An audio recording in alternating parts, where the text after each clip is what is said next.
It's a beautiful Sunday afternoon in Oakland, California, and welcome to Network Associates Coliseum. It's Game 4 in this American League Division Series between Derek Jeter and the three-time defending world champion Yankees against Jason Giambi and the young, hungry Oakland Athletics.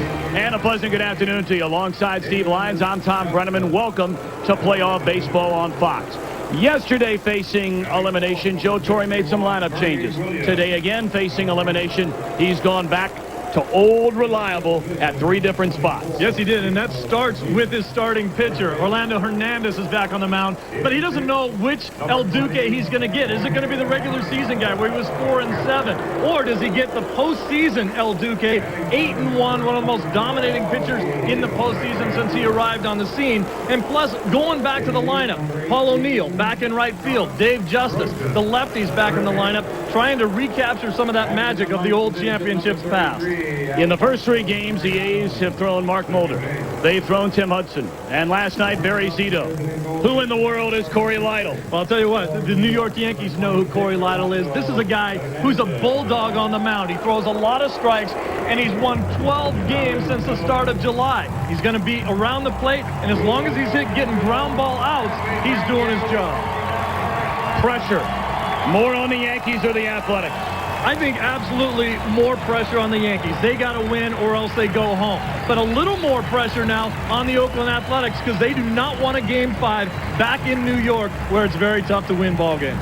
Joe Torre told us that he believes El Duque is 100% or he wouldn't be getting the ball. Oh, and by the way, should we go to New York for a Game 5 tomorrow, Roger Clemens has been pronounced 100% set to go. He was here this morning pitching.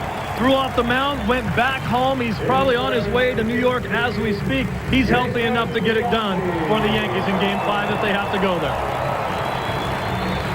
Earlier, the lineup announced had Paul O'Neill, the designated hitter. David Justice was in right field. Then a last-minute change, an interesting change because, of course, O'Neill, who's now in right, Justice, now the DH, is playing with a fracture in his foot. Yes, he does. And he told me 2 days ago that it's not great when he has to go out into the outfield and play defense. Also, if he hits a double, rounding the bases, very tough on that fractured left foot. But he's going to be out there because there is no greater gamer in this Yankee team than Paul O'Neill has been over the years. Well, Steve, we're welcoming everybody and his brother in right now. For many of you that have been watching the 49ers play football, we're just about set for Game 4 here in this American League Division Series. The Yankees, 1-0 winners here last night on the solo home run by Jorge Posada and the spectacular play by Derek Jeter cutting down the tying run. Messina went 7. Rivera closed it out. Now El Duque against Cory Lidle. Jeter and the Yankees trying to keep their season alive. The A's trying to end it. The Athletics take the field for what they hope will be the final time in this division series against the defending New York Yankees, the 3-time World Series champions, winners, of course, 4 times in the last 5 years under Joe Torre. Truly unbelievable run, and a lot of people out there thinking, well, when does this team start to break up? Certainly a lot of rumors around who will or will not be coming back. Joe Torre, even one of those without a contract. Of course, he talked to us about that yesterday and said, hey, I think it's going to get done. It's probably a matter of 2 or 3 years and maybe fine-tuning the money. I mean, they're talking about giving him another hefty raise, already the highest-paid manager in the game. But questions around Knobloch, Brocious, Justice, O'Neill's already said that he's not coming back. Tino Martinez, that guy right there, who will probably get a better offer from another ball club than he will get from the team that he's played so well for over the last 4 or 5 seasons with the Yankees. Let's take a look at the starting lineup. Under manager Joe Torre in Game 4. Chuck Knobloch will lead off in left field. Derek Jeter moved back to the 2-hole at short. And David Justice, the designated hitter, 1 of 8 in the series. Bernie Williams in center. Tino Martinez at first. Jorge Posada with the home run, the only run in last night's game. Paul O'Neill in right is 0 for 8 in the series. Scott Brocious at third. And Alfonso Soriano, the second baseman. On the mound, 13-game winner Cory Lidle. Cory Lidle, an excellent pitcher in the daytime as well. Really gets it done when the sun's out. They love the tenacity of this guy. Doesn't look like a gamer out there, really. Kind of a mild-mannered guy. Doesn't show a lot of emotion, but he's around the plate. Throws a lot of ground balls. He's a very good athlete, and the hitter's got to be ready to go up there swinging the bat against him because he's going to be around the plate. No reason not to be aggressive against him, but that's what he loves too. He wants to conserve pitches, throw sinkers down, get ground balls, and get his team back to the plate.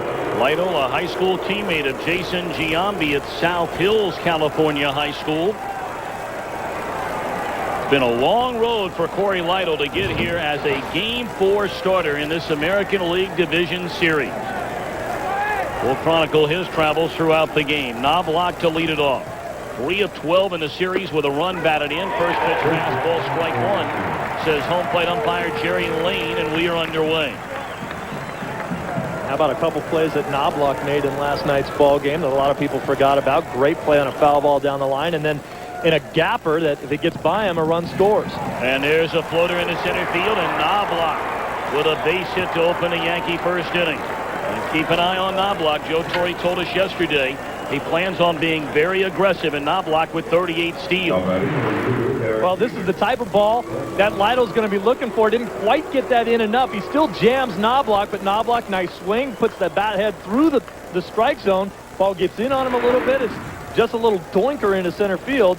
But we've said it a million times that you can still get hits by getting jammed as long as you stick with your swing. Saw the numbers for Jeter in his career in the postseason. He went 0 for 3, was hit by a pitch in last night's win. But by going hitless, he snapped the personal 12-game postseason hitting streak. Nonetheless, Jeter 5 of 11 in the series.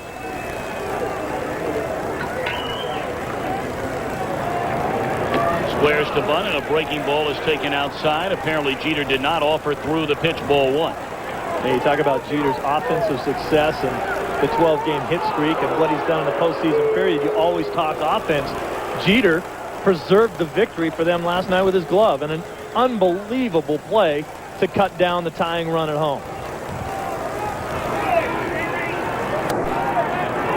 We mentioned Knobloch with a 38 stolen bases was only thrown out 9 times. He still runs well. Held on over there by Giambi. And Lidle will send him back to the bat. I think we're going to see many more pickoff attempts, throws over to first base, because they know that the Yankees want to get aggressive. They know that the Yankees want to try to get a lead so they can be more aggressive. Chuck Knobloch with the 38 stolen bases doesn't run as aggressively as he did when he was younger. Now he picks his spots. He's a smarter base stealer than when he was a kid. Runner going, and it's swung on and fouled out of play. A ball and a strike to Derek Jeter.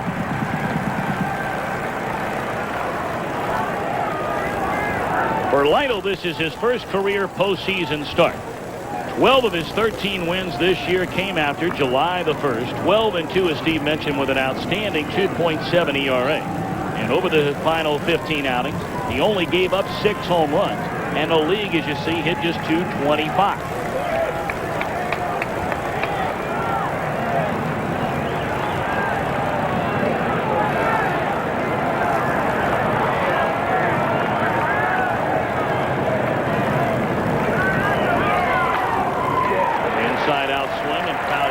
First base side by Jeter, and Lidle ahead at 1-2, and again they continue to pound away inside on Derek Jeter. No question about it. That has been the book for the A's on Jeter. Watch how this ball's just running in on his hands. Jeter trying to get the ball to the opposite field there. He has that patented inside-out swing. Look at him pull his hands in and through the strike zone, dragging the bat head through. But Lidle with excellent location there, getting so far in on his hands that Jeter can't shoot the ball into right field. Good pitch to run on here.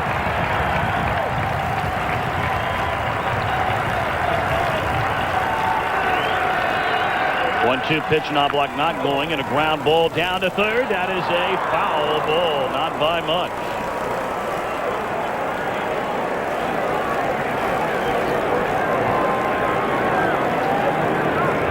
Boy, that ball took a funny little hop that I think actually made it go foul, and if it stayed fair, the hop was so strange for Chavez, he couldn't make the play. You see him stop there. He thought he was going to be able to backhand it, and then it took a little hop to his left.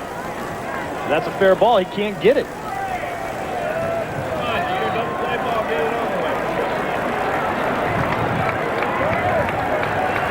Jeter hit .311 during the regular season, 21 home runs and 74 runs batted in.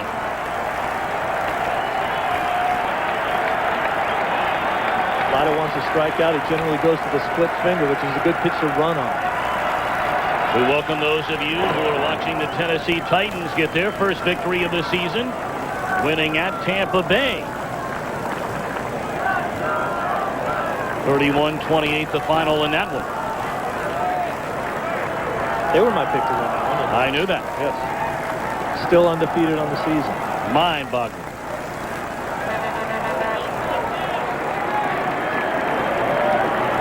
Knobloch with a leadoff single, still over at first. And now the 1-2 again to Jeter, and a ground ball playable for Chavez. There's one, and that's all they're going to get. A couple of times, Chavez, as he has asked us to pronounce the name, has thrown to second, and you don't know if they'd have been able to double up Jeter, but a couple of throws well offline in this series. Yeah, he just drops down on this ball a little bit too much. He doesn't stay with the throw, and that rides it into the baseline there. Makes it so much more difficult play for FP Santangelo. He knows he's going to get his lunch right now running into the baseline, so he does the smart thing, takes the out, becomes almost a first baseman, stretches off the bag, keeps his foot on the base, and then doesn't even worry about trying to get the speedy Jeter there. You got to make that play, though. That is a double play ball right there.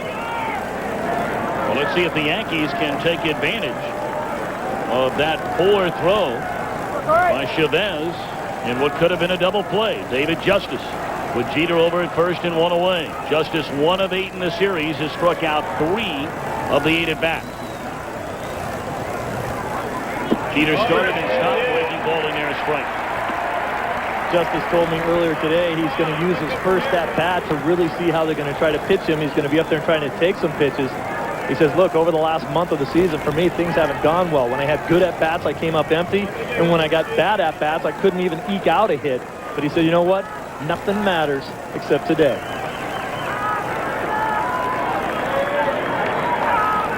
Jeter had 27 stolen bases in 30 attempts during the regular season. He's sent back to the bag on a throw over. Of course, Justice playing in his 96th postseason game here today. That's a major league record. Justice is also the all-time postseason leader in at-bats, RBIs, and walks. When you play for the Braves, the Indians, and the Yankees, you're going to play in a lot of postseason games. Yes, you are.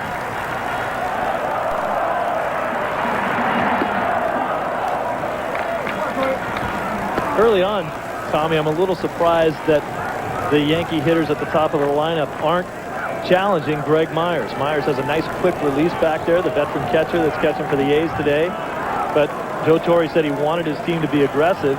The only time that Knobloch ran on, it would look like a hit-and-run play to me, and Jeter hasn't attempted at all either. Jeter got the bad hamstring, so he has to be a little more careful. 1-1 to Justice, who's playing with an injured groin, and it sails outside. 2 balls and a strike. New York Yankees were second in the American League in stolen bases. They kind of pride themselves on being a very aggressive team when there's either a tie score or they're ahead. They back off a little bit when they're behind, as you should. A little surprised that Knobloch didn't try to steal a base when he was out there. The Yankees second only in stolen bases in the American League to Seattle. 2-1 pitch, runner goes, and a check swing, and it's fouled out of play. It looked like Jeter had a pretty good jump.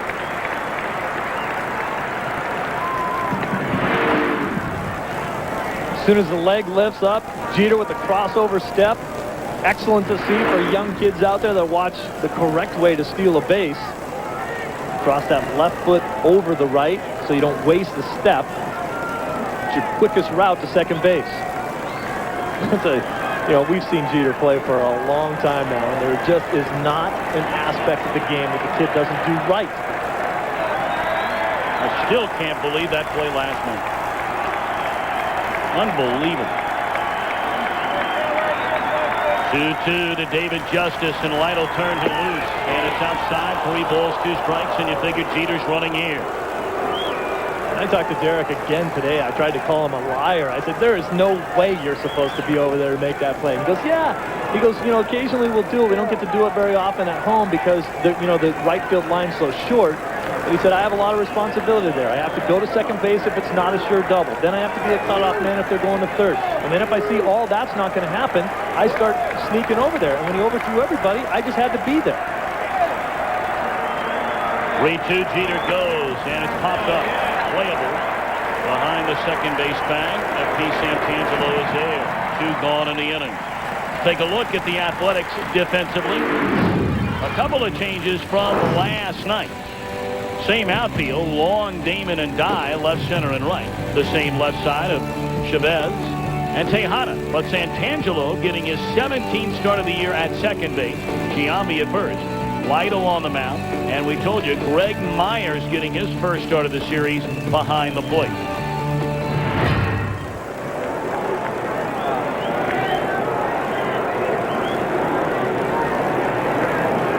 Two down, Jeter at first, and here's Bernie Williams. Williams only 1 of 11 in the series. His one hit, a double. Not the same kind of postseason nor the same kind of regular season for Bernie Williams of years past. Good numbers, not great numbers, not Bernie Williams numbers. 307 batter, 26 homers, 94 runs batted in. I take him in a heartbeat, though, don't you? Bernie usually expects more out of himself, and certainly the Yankee organization expects him to have a Bernie-type season every season.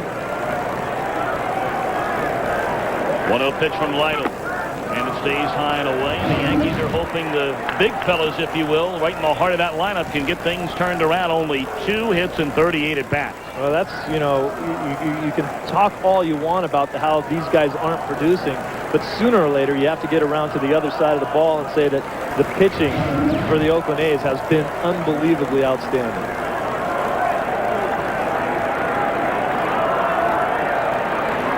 Justice now 1 of 9 in the series after the pop-up to second a moment ago. 2-0 to Williams. Look out here. Into the fastball just off the inside corner. 3-0. If you're trying to get a feel on how Cory Lidle is throwing the ball so far, he gave up a jam shot hit to Knobloch on a pretty good pitch. He got Jeter to bounce into what could have been a double play ball. And then he got Justice on another jam shot ball. He could be out of this inning. But he's not. Cannot give the Yankees extra outs. 3-0 on the way. And it's taking a strike on the outside corner. And that's why so many times people will only look at an error and say, well, there's what cost you. If he gives up a home run right here, it's 2 earned runs. And as you mentioned, he should have been out of the inning. That was a double play ball. Yeah, no question about it. I mean, Jeter runs well, but that was a one-hop smash to the third baseman. You turn that over. You're expecting to turn that over.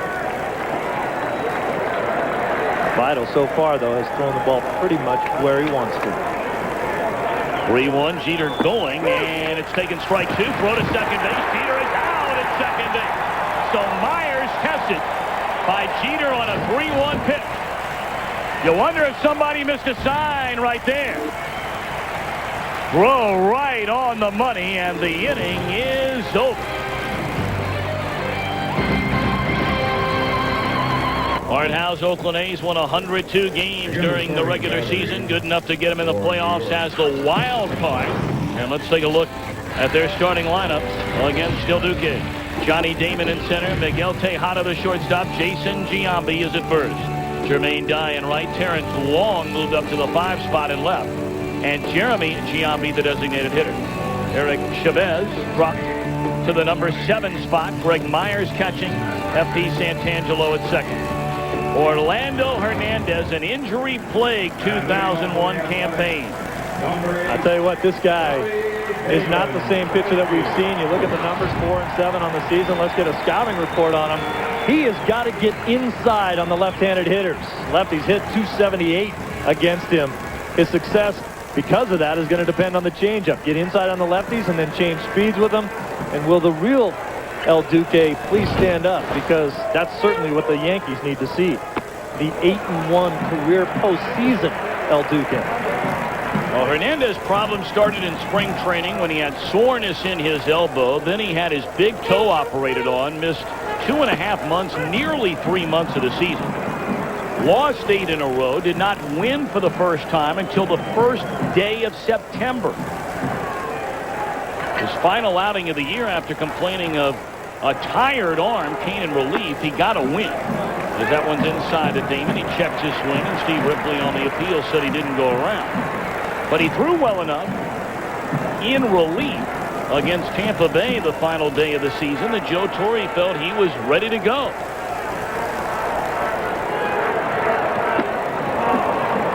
Two and two on Damon, who has worn El Duque out through the year. 13 hits and 25 at-bats. El Duque has had 3 different MRIs. His elbow, his shoulder, his neck. They can't find anything wrong. Down the third baseline, a long run for Knobloch. Out play. Hernandez has had kind of a tough time trying to explain what's wrong. He says it's not like it hurts, it just doesn't feel right. It doesn't feel good. I feel tired all the time. I feel like I have spring training dead arm. But then they check the velocity of his pitches and it's still there. He's just not comfortable.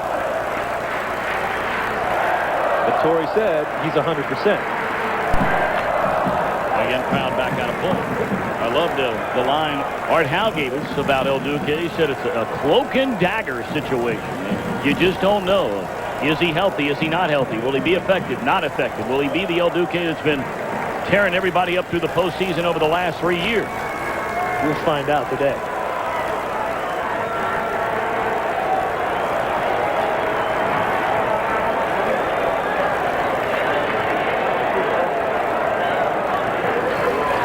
Two to Damon. Liner over the head of Derek Jeter into left center field. Knobloch over to cut it off.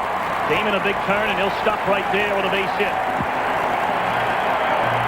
The A's not a team that will do a lot of hitting and running, but they will ask Damon to steal bases.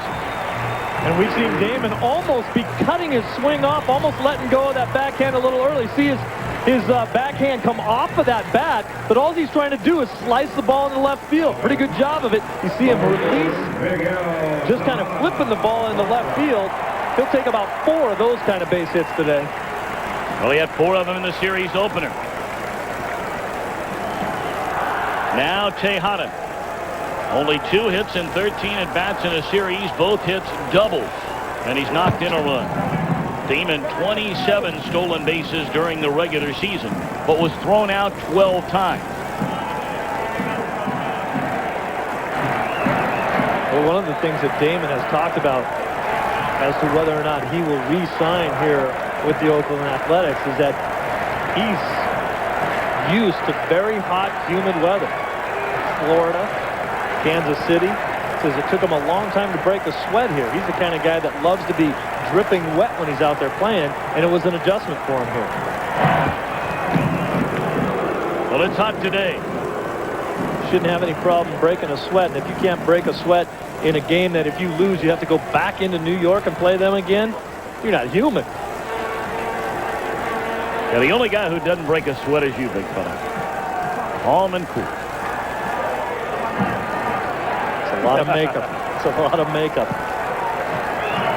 They pitch out. That one nearly thrown by Posada. 1-0 on Miguel Tejada. Art Howe very loose. When we talked to him earlier today, cracking jokes, having fun. See, very warm. This is a time of year where it's generally the warmest time of year in the Bay Area. You get into late September and through October. Beautiful. You can't ask for a better day today.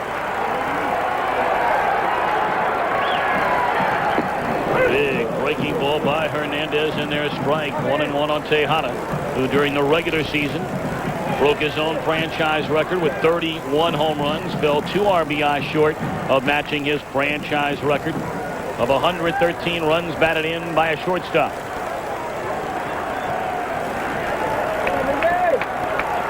Left side of that infield for the A's threw up some pretty big numbers, more than 60 home runs between the shortstop and the third baseman. Fastball just off the outside corner. El Duque wanted the call, didn't get it. You know, one of the things in the past that made El Duque so effective was the different arm angles. Watch him drop down on this pitch. You don't know what you're getting. That's a pitch that Tejada might normally swing at, but because he came from Laredo there that time, he didn't pick it up. Runner goes. And a little flare into right center field's going to fall a base hit. Damon can fly. They're going to wave him around. And now they throw off the stop sign. Damon really jogged into third base. And the third base coach, Ron Washington, wanted him coming harder. That's the play Damon could have and should have scored on. And Damon does such a nice job recognizing at first that the ball's going to drop in for a hit. Now he's coming around and he's thinking, all right, I can't go anywhere. Couple short steps there. Ronnie Washington was thinking about waving him. And I love a third base coach that will wave you in, wave you in, wave you in until the last second and then put the brakes on you. That gives every player on your team the feeling that you're going to score on every ball. But it was Damon's decision to kind of break it down there a little bit. I'm not sure I've seen a faster player in the major league since Deion Sanders and Johnny Damon. He can fly. And there's an absolute difference between being fast and being quick, and he has both. Now Giambi, a slow breaking ball, but he rolls over foul 0-1. A huge moment right from the get-go here in the opening inning. Giambi changed up there when I was talking to him earlier in the day. He says, you know, this team knows that I take so many pitches. Sometimes I've been scanning up there and taking the best pitch that I'm going to see all day. So I might try to be a little more aggressive in my at-bats today early in the count. But he got a breaking ball there first pitch, swung at it anyway.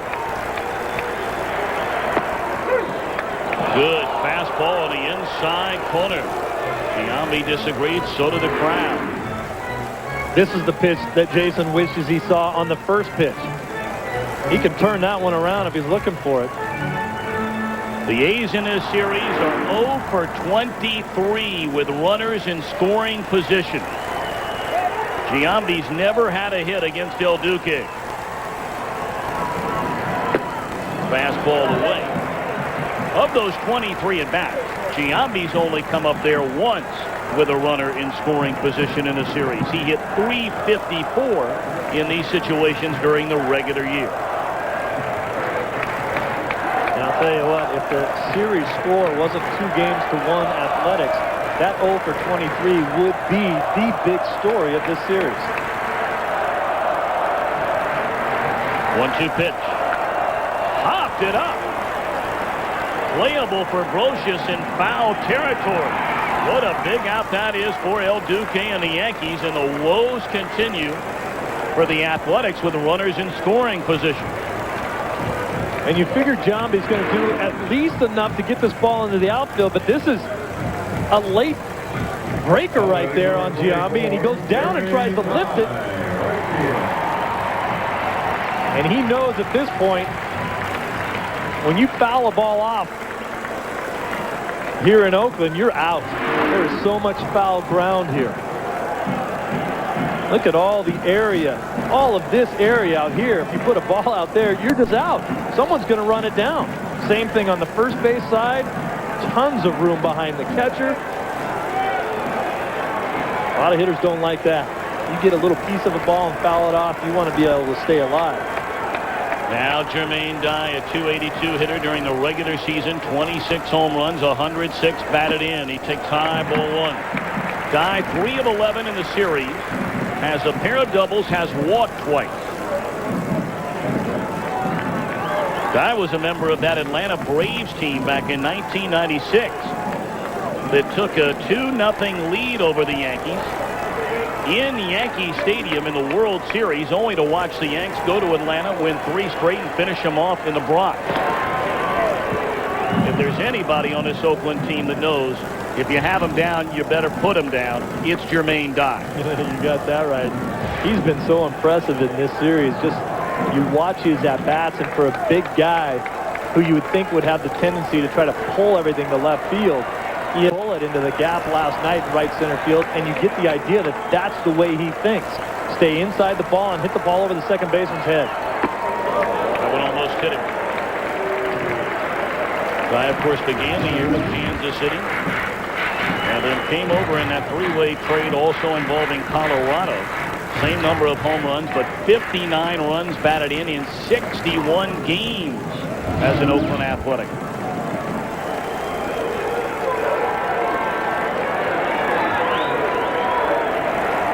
Big pitch right here for El Duque. Runners on the corners, 2-0 count, one away. And here it comes. Slider down and away, and a good eye by Jermaine Dye.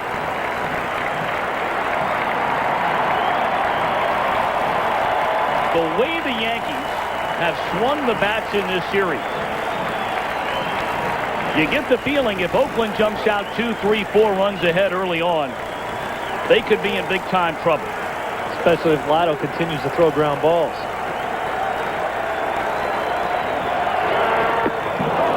Big swing and a miss on a 3-0 by Dye. Any other guy in the lineup outside of Giambi and Dye, you tell him to take that pitch. Not these two guys. Might be the best pitch you see of that bat. He just got a little big and missed it.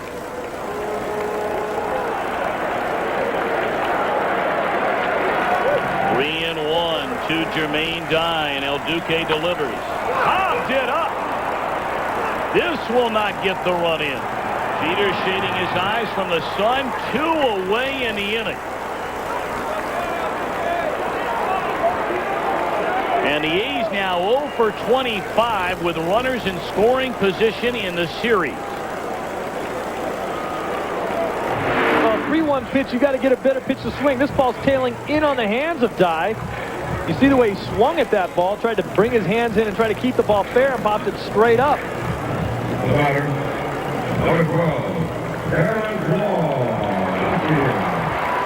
Now Terrence Long, and what a huge lift this would be for El Duque, who has certainly battled not only health trouble this year, but certainly struggled with his confidence. This would be huge for the Yankees if he can get out of this type of a jam. Long digging in and takes a fastball outside. Making some pretty good pitches when he has to, but at the same time, on the offensive side of the ball, when you're sitting on a 3-1 count and you're sitting dead red, by that I mean you're looking for a fastball and nothing else. You have to have the discipline to not swing at a bad fastball. You got to get your pitch in that situation, or go take your base, or take a nasty pitch for strike 2 and go 3-2. You still have the opportunity to drive in a run at 3-2. Long has been the best hitter in the series for the A's. 5 hits and 11 at-bats, 2 home runs. They came in Game 1. He also has a pair of doubles.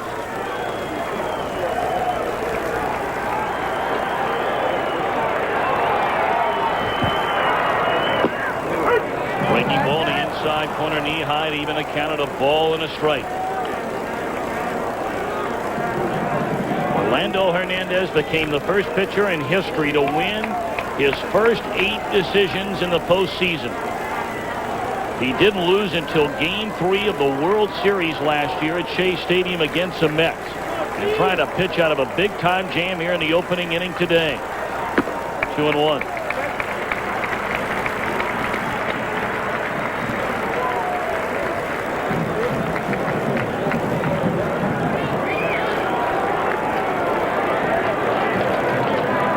Damon began the inning with a single to left center field. They played hit and run, and Tejada moved him to third with a little flare into short right center.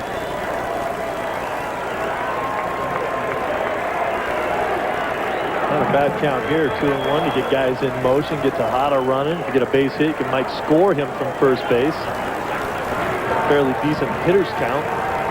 Got to get the infielders moving around a little bit. 2-1 to Wall. Taking ball down and in. Take a look at these numbers in the postseason for the Duke of Earl. Doesn't get a whole lot better than that. 71 strikeouts, the 8-1 record. Put a lot of rings on your fingers pitching like that in the postseason. Now another good hitter's count for a good Oakland hitter. 3-1 to Long.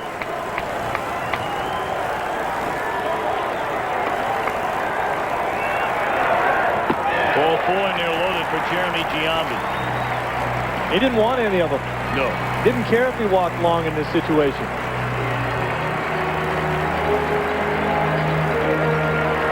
And I don't blame him. I mean, he might get hurt now by Jeremy Giambi, but Steve, he knows. I mean, El Duque's a sharp guy. He knows long swinging a bat better than anybody on the team right now. No question about it. And, hey, once you fall behind in the count, it doesn't really hurt you unless you give up a huge gapper. It's only one more run that's going to score if you really get hurt. You get behind in the count to a guy like Long who's swinging a hot bat. Why not start over against a new guy? Maybe I can get ahead in the count and have a better opportunity to get a guy out. See, Jeremy Giambi, 2 of 8 in the series. He has not been a good hitter with the bases loaded this season. He's come up with the bases full 17 times and only has 2 hits.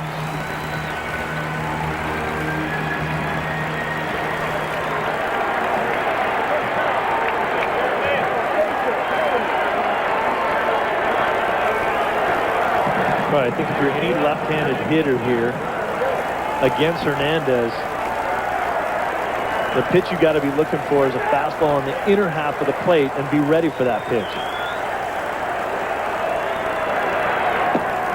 Starts him with a fastball in the outside corner strike. That looked like a cross-up there between Posada and Hernandez. Yes, it was. And Posada's going to come out and talk to him. Posada looks like he's looking for a fastball. You see him reach out, and then he's got to reach back down to get the breaking ball. That's not the pitch he wanted. Can't believe they called that a strike. Normally, when you get crossed up like that, if you look bad behind the plate, you're not going to get it. Posada looked bad not because of anything he did on his own fault, but because he was looking for a different pitch. And that's the thing there, if you know, especially early in the count, if you're looking for that fastball in the inner half of the plate, quoting a player's term, you got to spit on everything else. That was the first time, of course, that a runner has been at second base when they've had to change up the signs to El Duque the entire inning. He hadn't had to worry about anybody out there trying to steal him at second base. They're loaded for Jeremy Giambi, 2 down here in the bottom half of the first inning.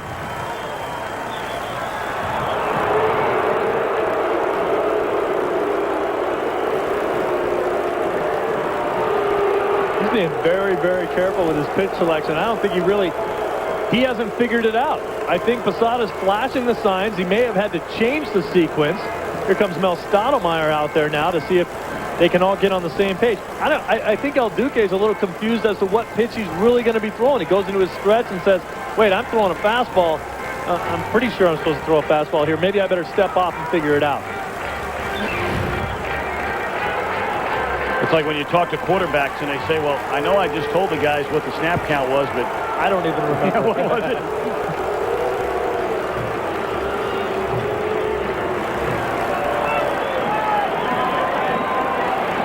All right, the meeting over on the mound.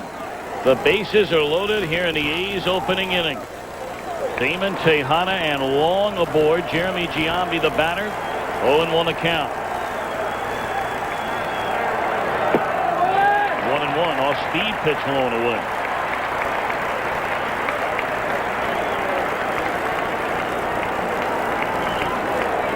He's throwing him a backdoor breaking ball. He threw him a changeup away.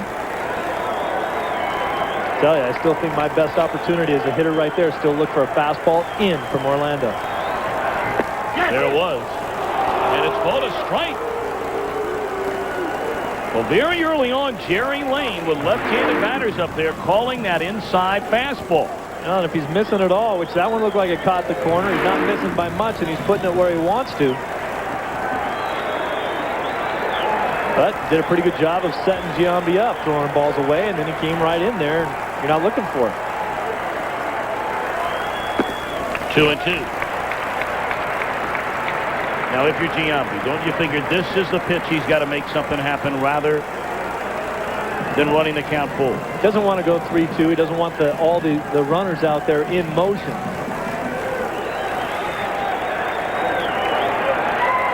He doesn't want to throw one right down Broadway either, though. Pick a corner and hit it. 2-2. In the air. Down the right field line. Backing up is Tino Martinez. In foul ground, he's got it.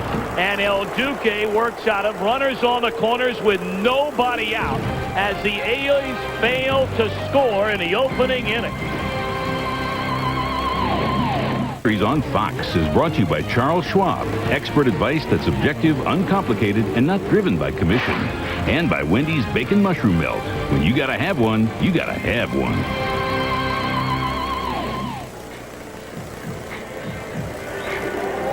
Crowd in a state of disbelief. The Yankees right-hander El Duque was able to wiggle off the hook. Oakland with runners at first and third, nobody out, failing to score. But when you face the kind of pitching that these two teams have so far, you know, through the first 4 games, 3+ games of this series, you figure the offense is going to suffer, and that it has for both clubs. Yeah, no question for the Athletics. You look at the numbers and their production during the regular season, and right now, look at the 2.3 runs per game and the 0 for 26. Oh, that's ugly with men in scoring position. You got to do a better job than that.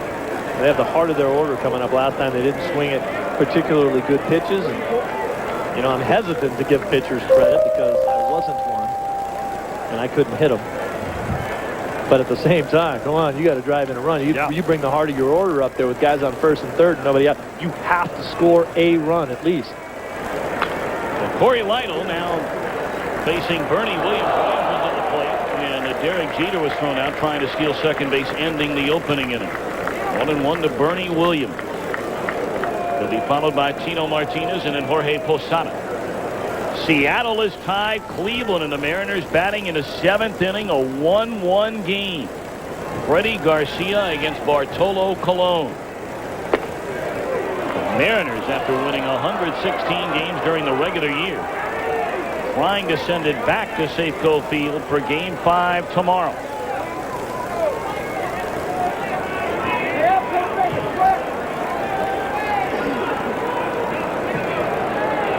Two-1 to Williams. Good breaking ball by Lidle, but it's called high. Well, he came in on Bernie, didn't get the call. Now he throws a breaking ball there, and tried to get a little help from Myers there. Might have stayed upstairs.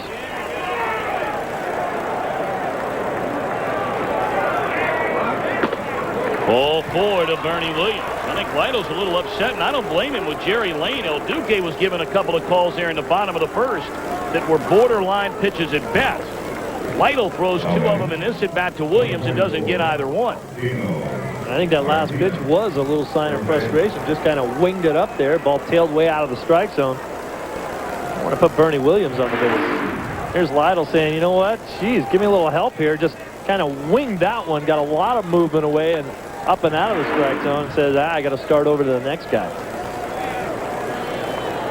Now Tino Martinez, 2 hits in 10 at-bats, has a home run, 2 batted in. That came in the 8th inning in Game 1. Strike 1 on the inside corner, so Lidle got that call. Takes some guts to throw that pitch in there, knowing that it's going to tail back a little bit to a left-handed hitter with a guy on first base. Huge hole over there in between first and second, and you're coming right into Tino's power stroke. You might try to go away now, throw that same pitch on the outer half of the plate and try to get Tino to roll over on one so they can get the double play. 0-1 to Martinez, and he comes back in. And Tino cheating a little bit. He pulled out and tried to rip it down the line and came up empty. That's what scares you about going in there. This ball going to tail back out over the plate. You can see Tino pull the hands in, try to get him quicker, try to get that bat head through there, and was a little tardy on it. And pitchers will try to set up the hitters by throwing them a pitch that they think they might like to hit, and then try to go back to something where they can get them out. The tough part is throwing that first pitch and not having him hit it. That one outside. 1 ball and 2 strikes on Martinez, who bounced into 12 double plays during the regular season. Seattle has tacked on 2 more, and the Mariners now with a 3-1 lead at Jacobs Field, and Cleveland still batting in the 7th inning. We'll give you updates throughout the afternoon and into tonight. We might be in Seattle tomorrow, for crying out loud. While we're sitting in the airport trying to figure out where we're headed. That's the truth.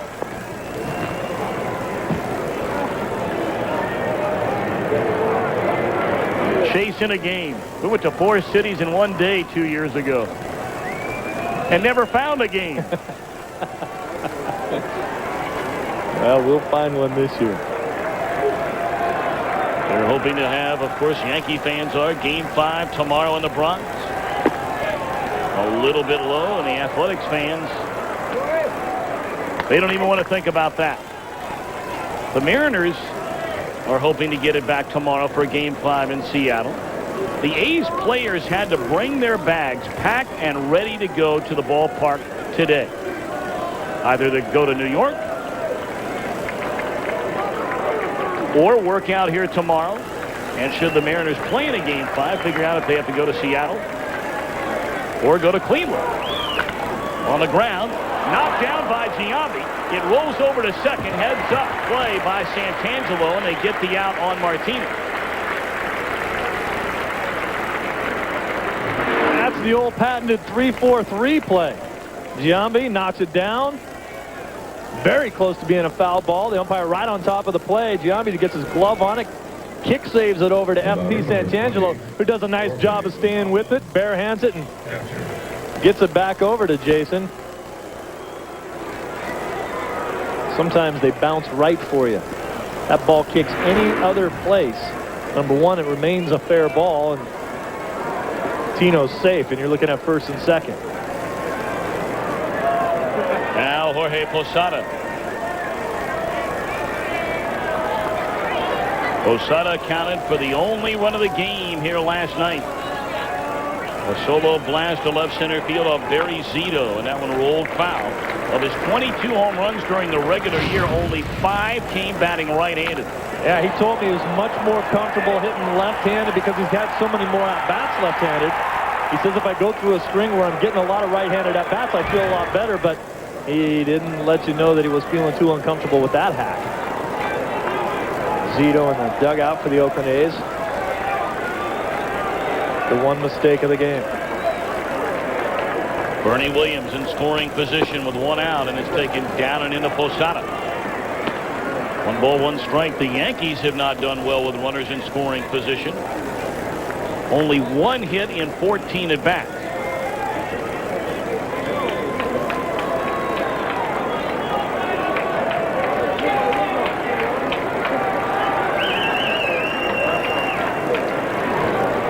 Two and 1. Showed you what the A's have done or not done. The same with the Yankees. Nearly 100-point differential and on-base percentage. Over 100 points, 101. Look at the runs per game there. Really knocked off. You're used to scoring 5 a day, and then you come out with a $1.50. 2-1 to Posada. Breaking ball down and in, and it's 3 balls and a strike.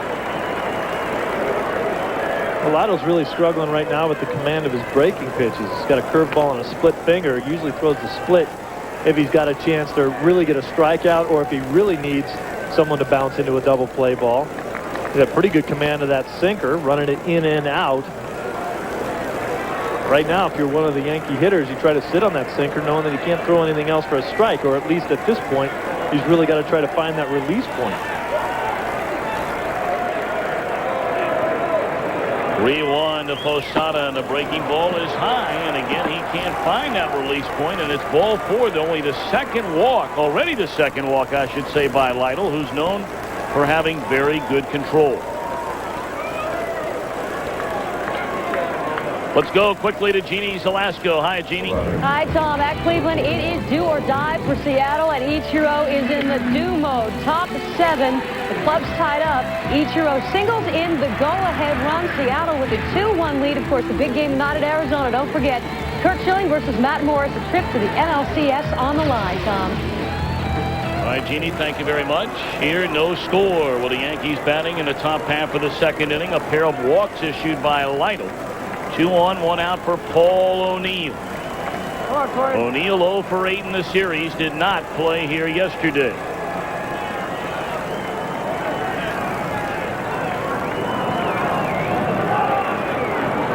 Paul O'Neill knows that this is potentially the last game that he'll ever play. Talked very much about retiring this season. Said, you know, That was kind of a great line. He said, I'm just so tired of waking up every morning and wondering what won't be working today. O'Neill hit .267 during the season, 21 homers, 70 batted in, ball one low and in. O'Neill, 38 years old, the native of Columbus, Ohio. And certainly his name littered all over the Yankee record books, despite the fact that he has only been a Yankee for 9 years. You may remember he started his career in Cincinnati, where he makes his year-round home even to this day. O'Neill won a World Series ring with the Reds back in 1990. Lou Piniella got very frustrated with O'Neill, who was not nearly the hitter for the Reds that he has become with the Yankees. He said one of the reasons was because in Cincinnati they wanted him to pull the ball all the time and try to take advantage of the right field wall in Cincinnati. And once he got to the Yankees, they said go ahead and hit the ball into that huge left center field gap in Yankee Stadium. It made him a better hitter. Started hitting the ball the other way a lot more, started staying back on pitches, and then when mistakes were made, he'd get out in front of it and hook it down the right field line and hit home runs in Yankee Stadium. Never been a huge home run numbers guy, but hits enough of them. Usually drives in right around 100 runs. On the ground, back up through the middle, and under the glove of Santangelo in the center field. Williams will score. On the third goes Posada. So the A's playing very sloppy defense here early in the game. They missed a double play ball in the first. That should have been a double play ball here in the second. Got to at least get an out here. This is a play where Santangelo tries to make it so that he can catch the ball and get a throw off to start a double play, where maybe think about getting a little closer to this ball, backhanding it, and making sure of one out. You see him reaching, he wants to be able to reach and then get it and make a throw, rather than making sure that he gets close enough to that ball to at least get it out. Take another half step and get closer to that ball so your backhand is much closer to your body when you catch it. An error charge to Santangelo. 1-0 Yankees here in the second inning. Runners on the corners, and now it's Brocious.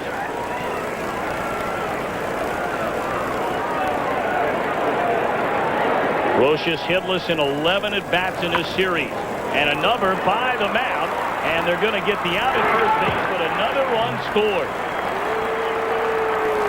2-0 New York. You know, the first two games, all the little things went the A's way. Now all of a sudden here last night and early on today, the little things going the Yankees way. Look for momentum within a game. You see O'Neill jumping over the play right there. That's another dangerous play. Tough play for Santangelo because you got so much happening in front of you. O'Neill getting in your way, tougher to see the ball. And if that one scoots by you, you're looking at back-to-back errors and a lot of problems. O'Neill jumping over the play. 2-0 New York, and now Soriano. The Yankees have scored 2 runs here in the inning and do not have a single base hit. 2 walks, an error, and a ground out, and it's 2-0.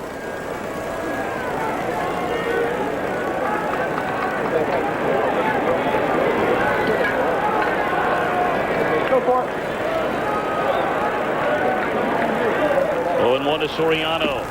And a fastball to knees on the inside corner makes it 0-2. Soriano, 2 hits and 11 at-bats in the series. Used to be the Yankees would try to make a baseball game 7 innings long. Get a lead after 7. Bring in Ramirez and Rivera and kiss it goodbye because you know it was done. This game, both teams are looking for 5 innings because you're going to start to see the shadows that were so difficult to hit in yesterday's ball game after about the 5th or 6th inning. The Yankees are really trying to get 5 innings out of El Duque. They can go to Mark Wohlers. You're going to see Stanton in this game because it's a predominantly left-handed hitting lineup for the A's right now. Stanton, one of the best relievers out of their pen all season long. They want to get him in there. Mario Mendoza also. Ramiro Mendoza.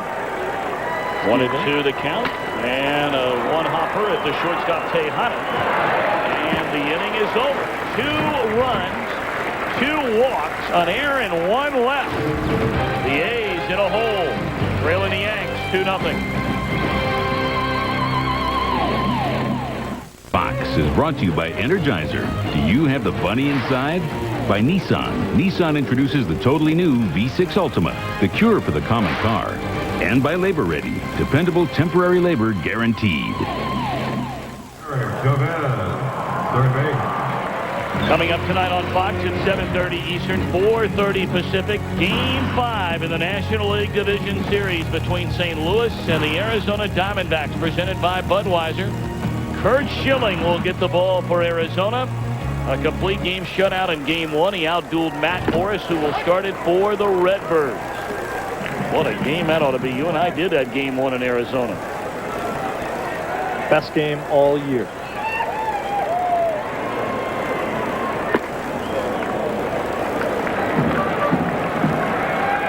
Eric Chavez leading off the A's second inning. 2-0 Yankees in front. Chavez has to get back to when he was a good hitter for this ball club, going the other way into the opposite field gap. We saw him in last night's ball game come up with a chance to tie it with a guy on second base. And because he's only 23 years old and hit 30 home runs this year, it felt like he wanted to jump the yard when all he really needed was a base hit.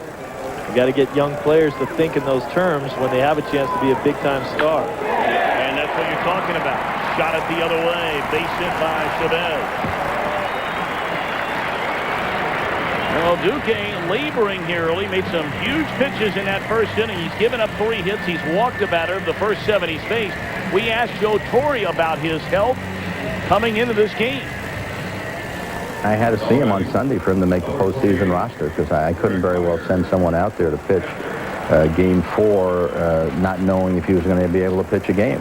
But the thing that impressed me about Sunday was the fact that he broke a couple of bats. And the outing before that, he was a little reluctant to pitch inside because he didn't think he had the zip on his pitches that he had on Sunday. So I think more than anything else, that fact has got to help him psychologically.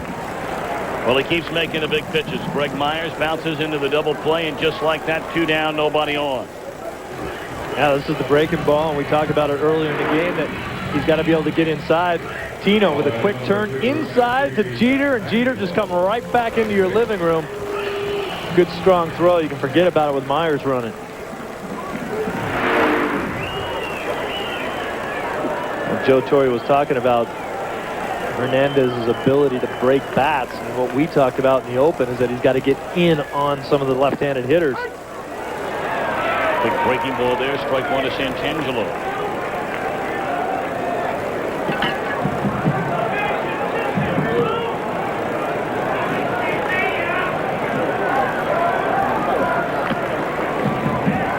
We talk about it, just a huge turn of events. And there's a long way to go. We're only in the second inning. But the A's had runners on the corners in the first against El Duque with nobody out. Jason Giambi popped up to third. Jermaine Dye popped up to short. Long drew a walk, and Jeremy Giambi fouled out to Martinez to end the inning, and Santangelo hit with a pitch. And he does plenty of that. We talked about that before the game, too, with Art Howe, too. We were all saying, hey, Santangelo's a gamer. He likes to get in there and get dirty. He'll take one for the team. And Art Howe said, yeah, and he better take one for the team, too, and started laughing. He said, if he gets in there, he better take one for the team. And there he did it right there. That's the kind of player that Santangelo is. He's kind of a scrappy guy. He'll get in there. He'll take a walk. Runs well.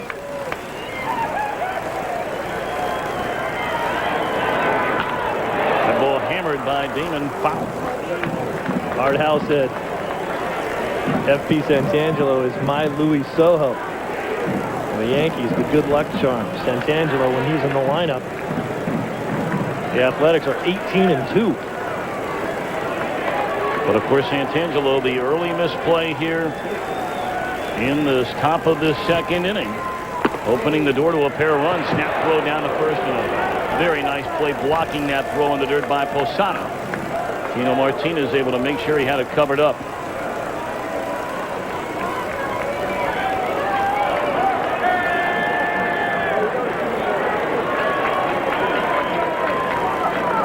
It's a good time to run, too. And 2 outs. You get thrown out, you still have your leadoff hitter leading off the next inning.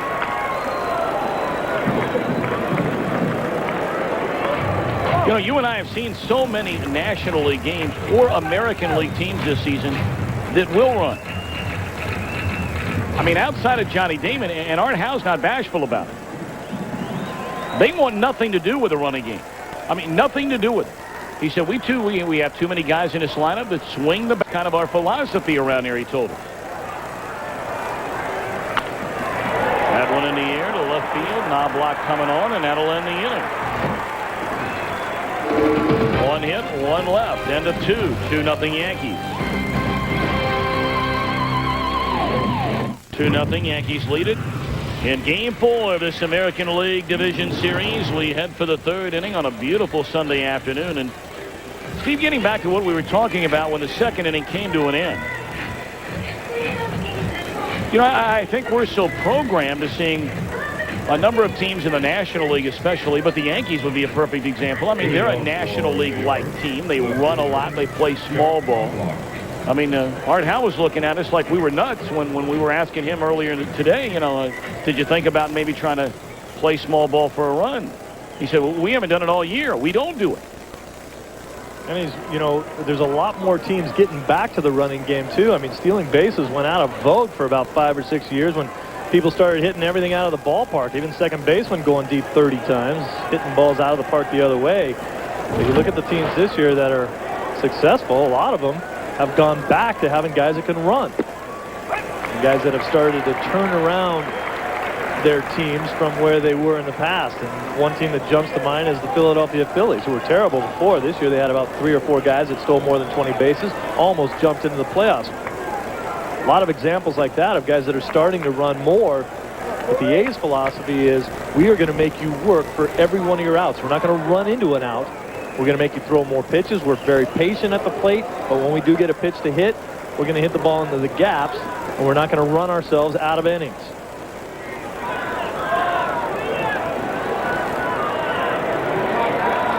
Top of the order for the Yankees against Lidle, who's only allowed 1 base hit.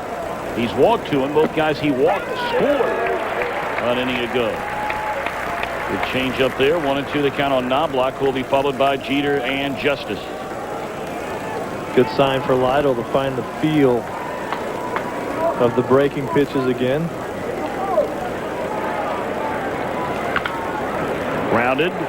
Fair down to third base line. Chavez can't get it out of his glove. He finally does so, and in time on the pick at third by Giambi. Oh, and Knobloch running once. Chavez cocked once and couldn't fire. You figured no chance. Yeah, but he's got a good, strong arm. He reached in for it. Look at his gun, and then Giambi picking and grinning down at first. Giambi doesn't get a lot of credit for the job that he does down there. Well, that is a strong, strong throw off the wrong foot, going away from the play. That ball right on the line. Watch. Chavez falling away from the play now, into his own dugout almost, and still has enough guts on that ball to get it all the way to Giambi and get Knobloch, who can fly. Knobloch retired. Now it's Jeter, who bounced into a fielder's choice, was thrown out trying to steal second base back in the opening inning.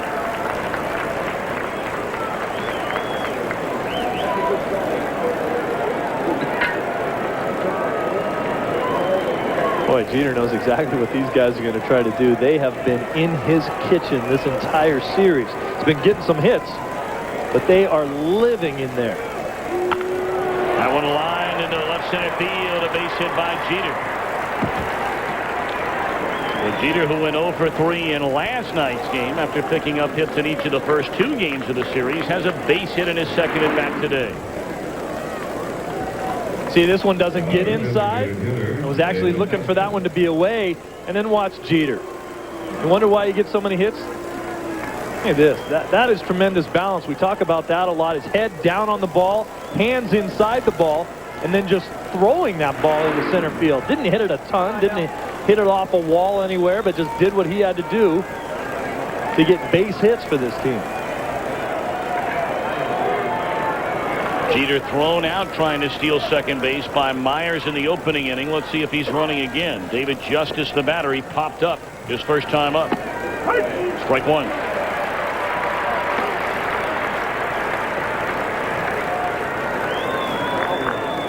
I'll tell you what, in the postseason, as you had mentioned, Tommy, David Justice seems to be in the postseason every year.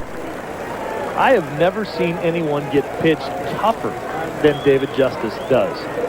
They paint him like there's no tomorrow. And plus, he always sees tough lefties, and he swings the bat pretty good against lefties, but they put balls on the corner to him all day long.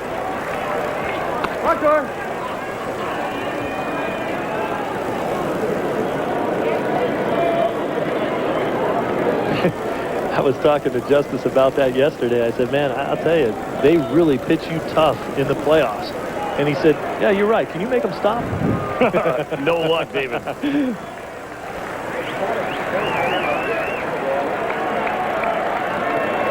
Jeter short lead over there, held on by Giambi. And the 1-1. Foul out of play, third base side. Told you about all the postseason numbers for Justice.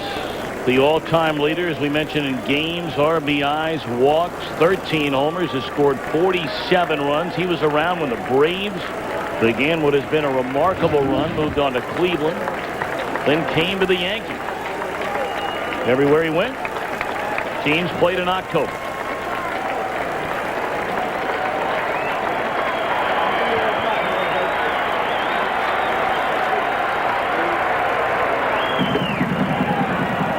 Tries the inside edge again and missed. 2-2.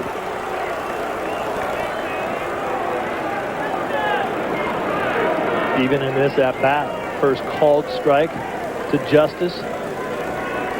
Nasty on the outside corner. The pitcher that he just fouled off the plate away. Nasty. Lidle tried to get in and sneak one inside on him there. Justice doesn't see too many balls out over the middle of the plate. 2-2. By the inside corner once again and missed. Full count. You figure Jeter's running here 3-2. Yankees have to stay aggressive when they're ahead. Last time when Jeter got thrown out when Williams was up, Jeter actually looked in as he was running, maybe expecting Bernie to swing the bat. He didn't and was easily thrown out. Not easily thrown out, but thrown out at second base. It looked like Jeter was looking for something to go on during that at-bat.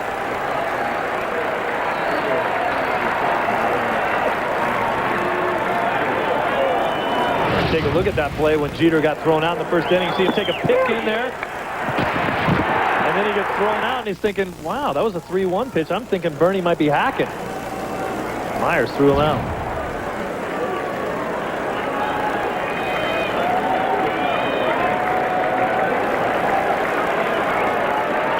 3-2 to David Justice. Lidle the pause, a check of Jeter, who's going, and ruled foul.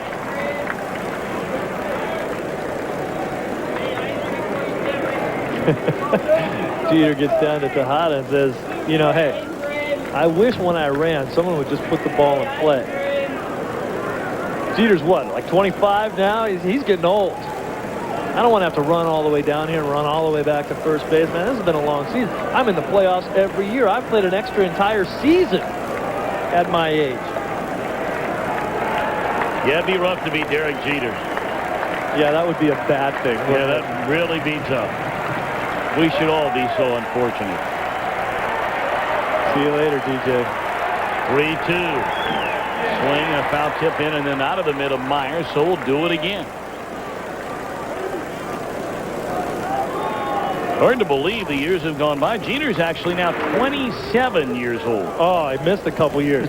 Look at Myers there as you can see him starting to come out as Jeter takes off. This is one of the things that Myers is doing a pretty good job with Hernandez, trying to teach him to anticipate guys running a little bit better and coming out of that crouch to try to make the throw. You can't just sit back when a guy's running and expect to throw the guy out. You have to anticipate through the ball a little bit as a catcher. Come up out of the crouch, catch the ball, and be throwing. And your feet moving back there. Good footwork is what throws guys out as a catcher.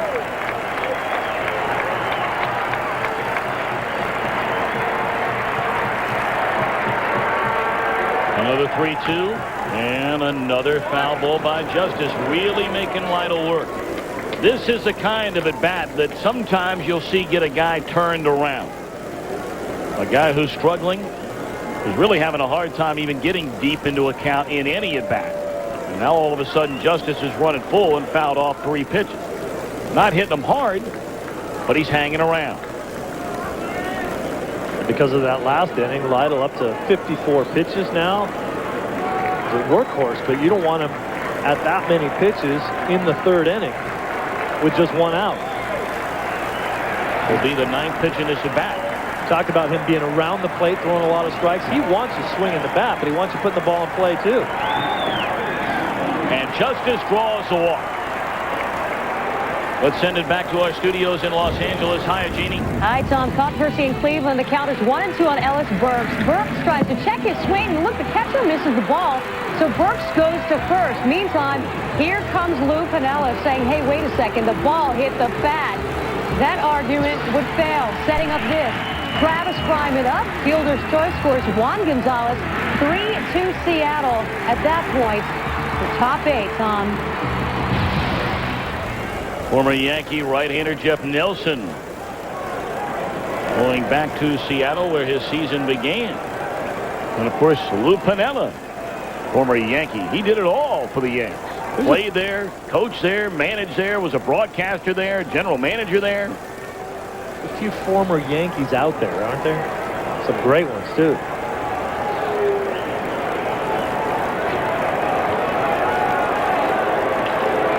All right, 2-1, only 1 out here in the Yankee 3rd, and the batter Bernie Williams. He walked and scored in the 2nd. Eric Hill just already getting loose in the Oakland bullpen. The pitch is piling up, as we mentioned, for Lidle, who only averages 2 walks per 9 innings. He's walked 3 in 2 1/3 innings today. And a liner into left center field on the run. Damon, it sails over his head of the wall. Here comes Jeter. Justice right behind him. Both will score on a double by Bernie Williams. And you got to wonder if some of the pressure is maybe under the skin of the Athletics. This is one of their sloppier games in a long time. Well, give some credit. Watch, Bernie talked about being able to sit on a breaking ball. He needs to sit down when the ball breaks. Look at his knees. Look at him just all over this ball. And this ball is hit like a bullet. I didn't think that ball was going to go that far over Johnny Damon's head, and I don't think Damon did either. He didn't really get a bad jump or go the wrong way on it, but that ball just exploded on him. I don't think anyone thought that ball was hit as hard as it was.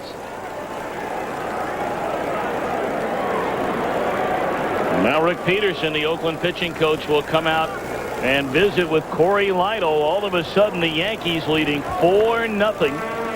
A 2-run double by Bernie Williams, his first 2 RBIs in the series. Let's watch this again, Tommy. As Bernie told us yesterday that when he sees a breaking ball and the ball elevates, he needs to sit as a hitter. Watch him get to that point and sit down and then explode through the ball. If he starts coming up and standing up on that ball, the trajectory of the breaking ball is coming down through the strike zone. He's coming up over the top of it.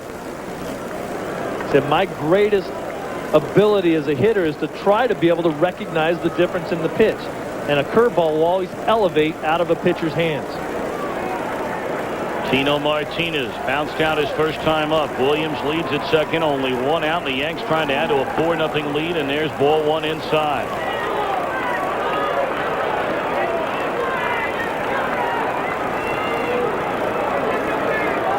Another Kevin Kennedy had talked about in the pregame show. A lot of the guys swinging over the pitches for the Oakland A's. They were not doing a very good job of getting down, using their legs through their swings.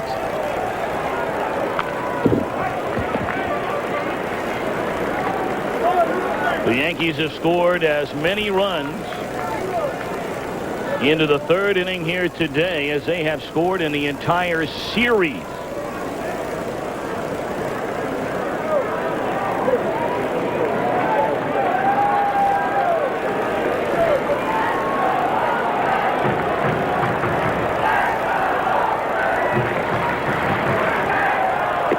Taken outside. 2-1 on Tino Martinez.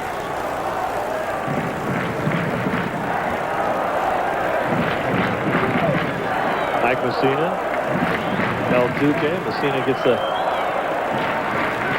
excellent outing in yesterday's ball game. 2-2 on Tino Martinez.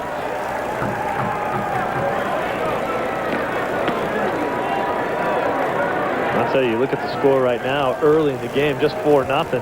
And I say just 4-0 because we are talking about the American League, although the number of runs being scored in this series is way down.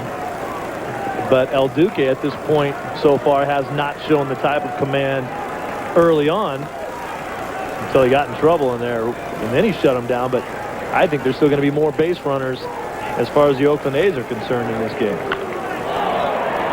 Fly ball, right center field, playable for Dye. He's got it. Williams tags, and he'll advance on to third. 2 away in the inning.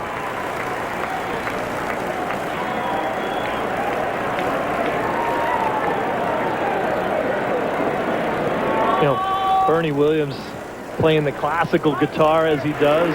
Watch how cool he is. Look at him just walk back, doesn't waste any energy, and then fly. Watch this slide. That is just so smooth. He makes the game look so easy.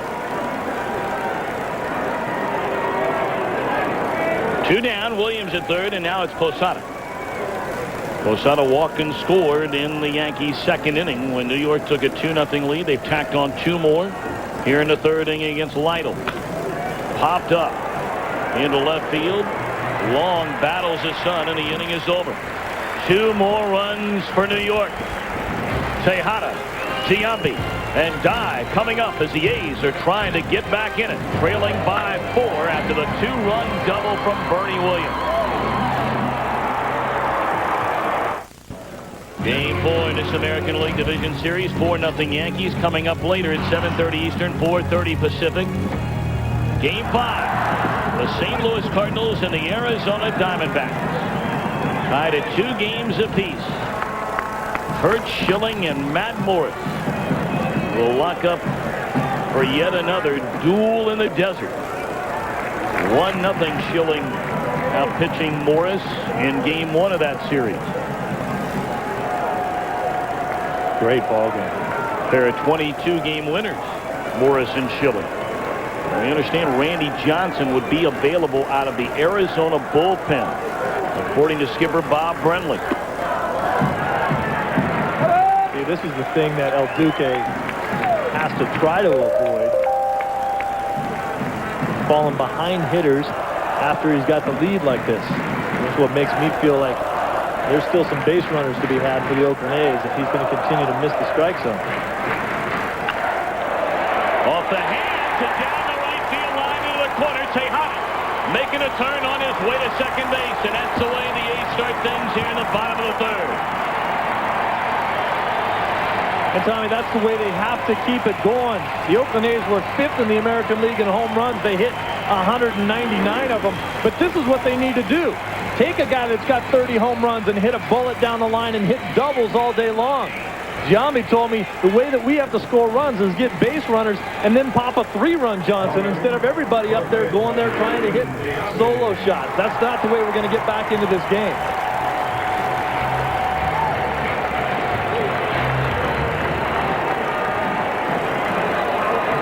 Giambi stepped up there with runners on the corners and nobody out in the first inning, and El Duque got him to pop up and foul ground to the third baseman Brocious.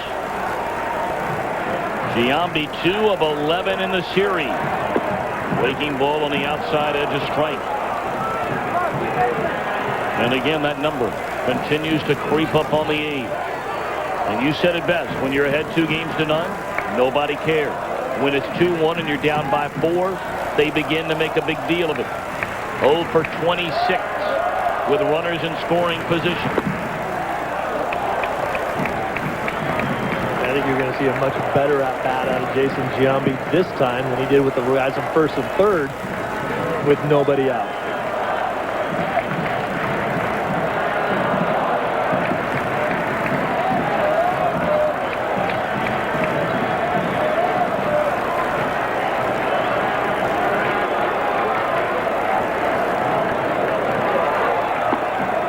Fastball up and in. 2 balls and a strike on the reigning American League most valuable player, who just continues to get better and better.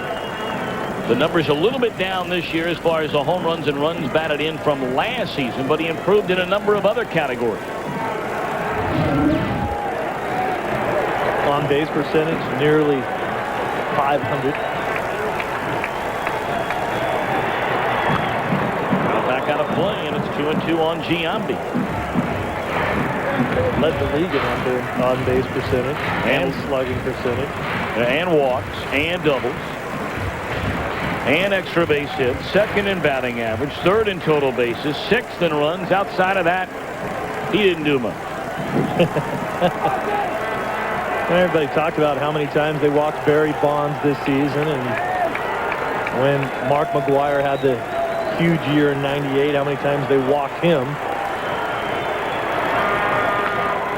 Pulled foul.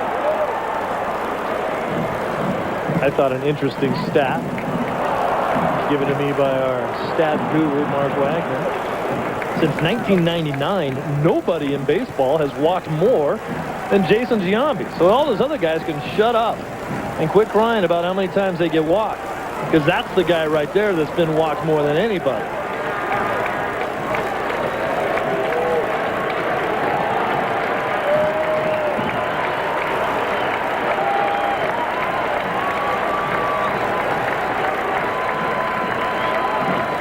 El Duque has been in a little trouble in each of the first 2 innings. He was in big trouble in the opening frame.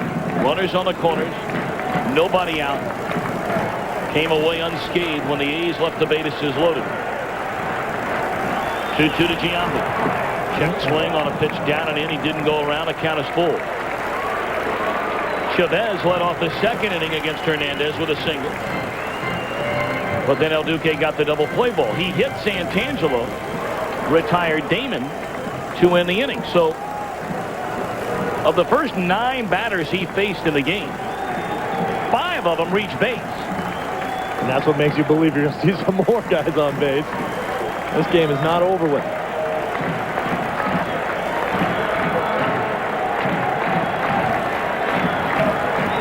I love this. These guys are playing a little cat and mouse.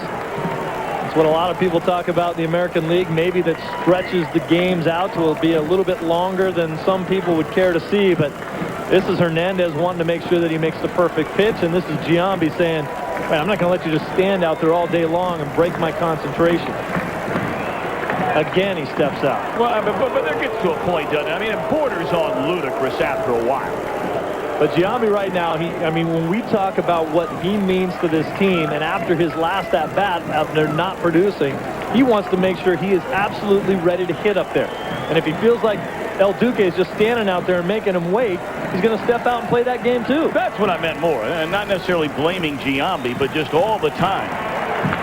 As that one is grounded foul for El Duque and Posada in this case to get on the same page and then to throw the ball to the plate. You only have 3 pitches. Pick one and go with it.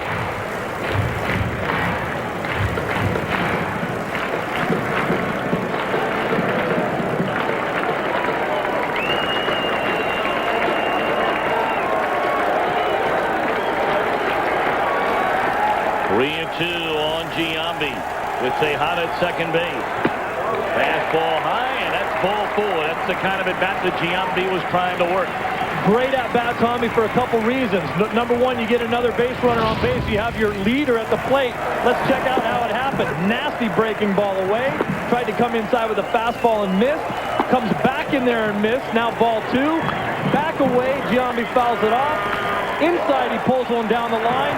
Burying him inside again. And now Giambi fighting it off. And he lays off that one.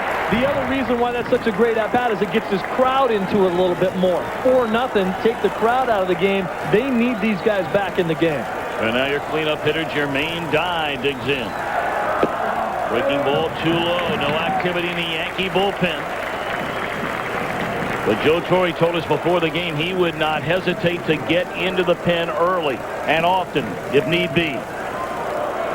Now this is the situation that Giambi was talking about. Now you had put yourself in a situation with Jermaine Dye, who comes up, who can hit the ball out of the park. 26 homers, 13 of them since he's been here. You give him a chance to pick out a pitch and lay one out. Takes a hack and fouls it away 1-1. El Duque still throwing hard. I mean, that last fastball right there at 92. He can run it up there. Some good sinking movement on it is what he's looking for.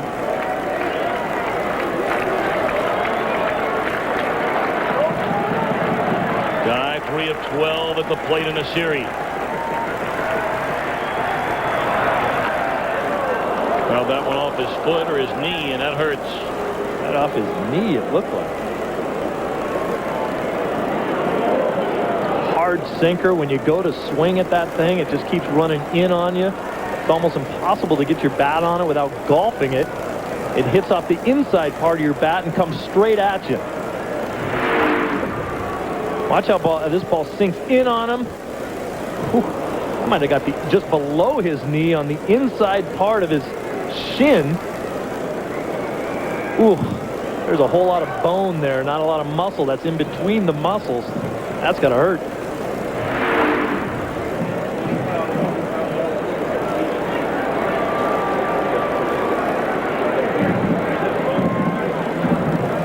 I don't like the fact that he's not getting up right there.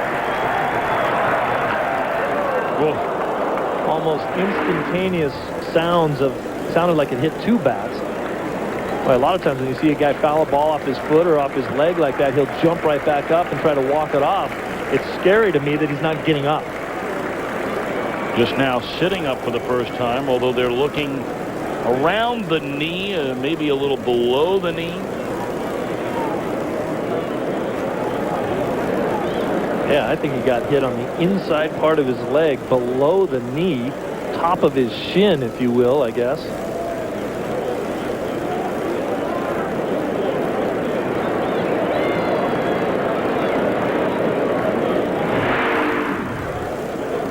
I mean, that is the classic saying with guys that play the game. There's the ball right there after he swung the bat, hitting him right on the leg right there. It doesn't take long for that pain to register either. That's where the guys in the dugout are saying, "Get off me, ball." Well, and I tell you what, pretty clear now, as he needs help just standing up, that Jermaine Dye is going to have to lead this game. Obviously, his health the number one concern, but Steve, this is a serious blow to the Oakland Athletics. Jermaine Dye, their cleanup hitter, over 100 runs batted in, has to be carried off the field. I'm not sure I've ever seen that, where a guy had to be carried off after fouling a ball off his leg or his foot. They obviously think that there's a possible break there that is very serious. They don't want him putting any weight at all on the leg, because like I said, generally a guy will hop up and try to walk it off, get the blood flowing through there, but they're taking no chances at all. Take another look. How quickly the ball goes from his bat to the inside part of that left leg. Well, that is really too bad. I mean, you never root for any player. It doesn't matter what team you root for, and maybe they're playing somebody else. And, you know, you wish that other team didn't have its best player, but certainly never under a circumstance like that. If we hear anything, we'll let you know. So Ron Gant, who hit the big home run in Game 2 at Yankee Stadium. Ron Gant on that play right there didn't take much of a stride, and boy, before he broke his leg, talk about a guy who had a serious injury, and the type of superstar player that he was with the Atlanta Braves before he had the motorcycle accident that broke his leg. The 30-30 guy could run and hit the ball out of the park. Not the same player today that he was back then, but still a threat to hit the ball out of the park. And Gant, a great leader in that clubhouse. I mean, you talk to guys no matter where he plays, he is one of the more popular players on his club. Getting up there in age right now, but still in tremendous shape. I like to say about Ron Gant all the time that he has muscles in his cheekbones. So he comes up there with a count of 1 ball and 2 strikes, 2 on and nobody out. And Hernandez delivered. Fastball away. 2-2 on Ron Gann, who split the season between Colorado and Oakland. Played in 59 games for the Rockies, 34 with the A's. A little different mindset for Gant than Dye. Dye was up there thinking maybe he could drive the ball. Gant coming off the bench with a 2-2 count now, trying just to get his bat on the ball and shoot it into a hole somewhere, find a gap.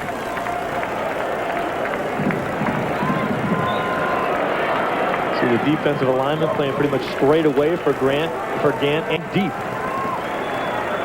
2-2 pitch. Outside.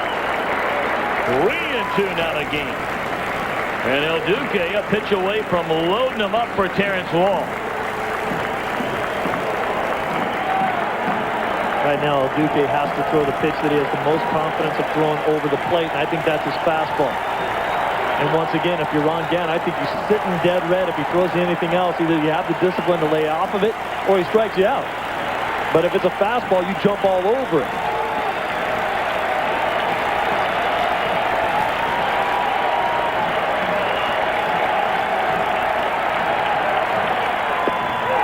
Strike 3 call on the outside corner.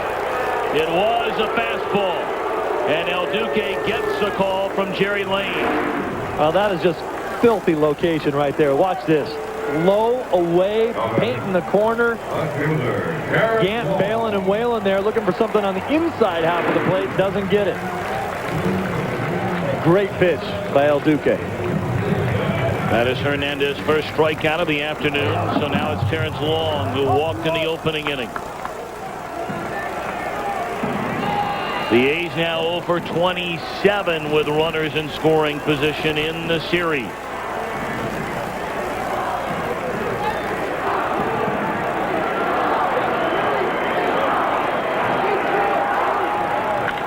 On the ground, base hit into right field. They're going to wave around Tejada. He will score. And the first hit of the series for Oakland with a runner in scoring position comes off the bat of Terrence Long, and the A's on the board. Soriano's showing off his range at second base. Almost made a great play. Watch this ball into the 2-hole. Soriano just can't quite get it. Just nips his glove. That allows the run to score, and O'Neill wisely coming up, maybe trying to get Giambi sneaking off a second base there.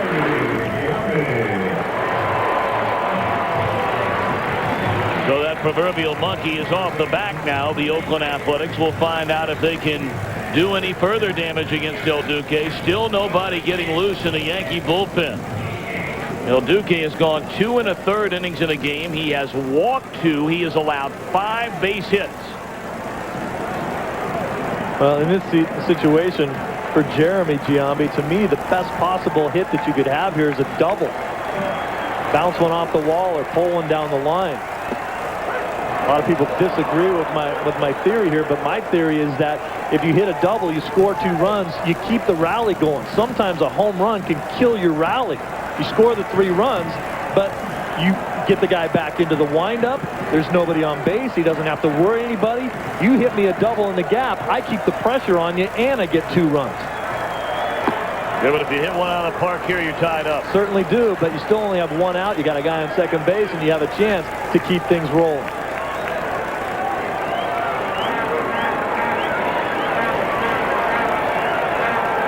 It breaks an 11-inning scoring drought for the Oakland Athletics in this series. 0-2 to Jeremy Giambi. And it's too far inside. 1 ball and 2 strikes. The more and more the series continues to progress, Long is becoming the guy that the Yankees may decide they're not going to let him beat him. He is by far swinging the best bat in this Oakland lineup right now. And he's been the most aggressive hitter for the A's as well. 1-2 pitch. Waking ball gets away from Posada. And both runners are going to the base.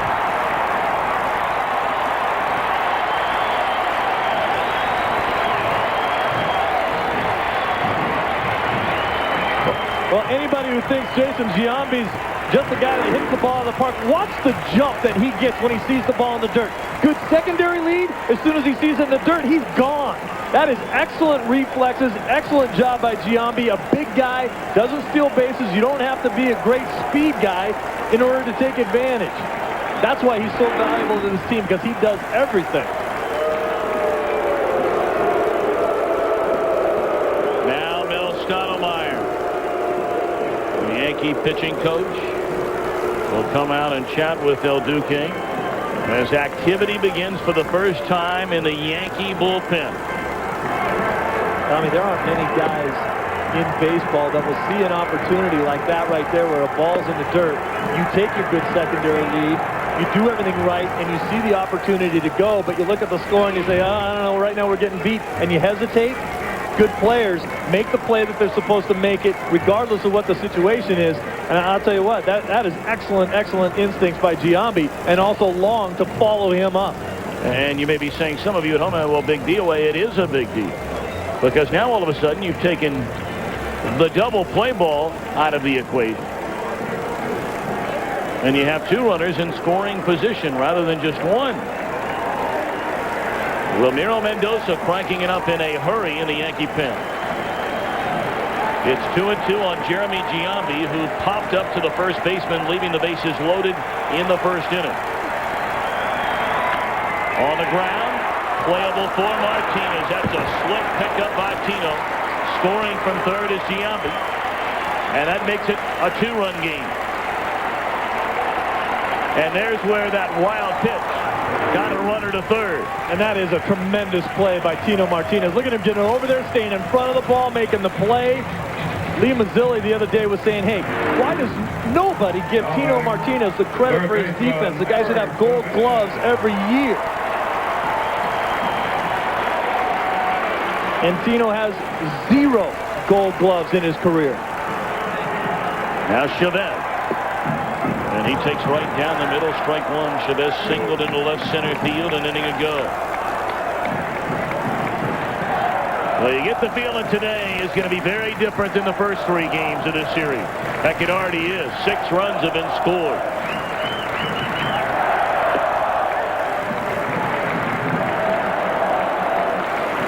You know, we talked about Chavez's at-bat last night.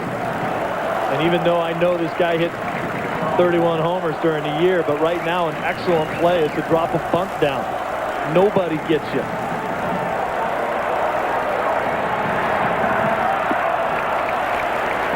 Breaking ball is high. 2 balls and a strike. Look at how far back Brocious is. You're not worried about the shortstop. Look at how far back Soriano is. Any bunt that you hit in this area or drop one down here, you walk to first base. Nobody expects it with 2 outs. And a run scores. Little number off the end of the bat, almost a swinging butt in effect there. Turned out for Chavez, but it's 2 balls and 2 strikes. Sometimes it's hard to get a young power hitter to think of the other advantages that he can take in a ball game. As we mentioned last night, Chavez was really swinging for the trees when all he needed was a base hit. Swung on and fouled back out of play. We'll do it again at 2-2. Only the bottom of the 3rd inning. And this game closing in on 2 hours young. 4-2. The Yankees in front as Mendoza continues to throw in the New York pen. Runner at third, 2 out. Better cut there. You're talking like you got somewhere to go. Nowhere to go, brother. Nowhere to go. We've got somewhere to go. We're just not sure where it is. You got a good point. New York, Seattle, pit stop at home, hang here in Oakland. We don't know. And don't care. With great ball games we've already seen this week. 2 in Arizona and 2 now in Oakland. 2-2 pitch. Check swing and a miss. And Chavez is gone to end the inning. 2 runs for the Athletics. They've gotten back in it, but still trail by 2.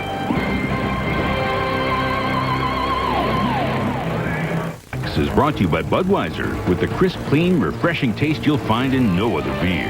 This Bud's for you. Leading off for New York, right fielder. Welcome back. In game one, it was Terrence Long with a pair of home runs.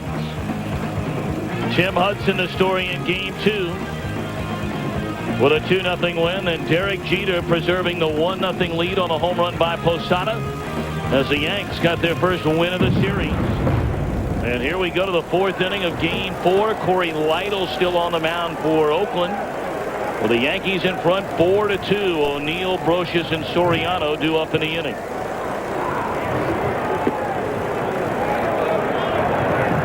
They're telling us Jermaine Dye has a bruised left shin.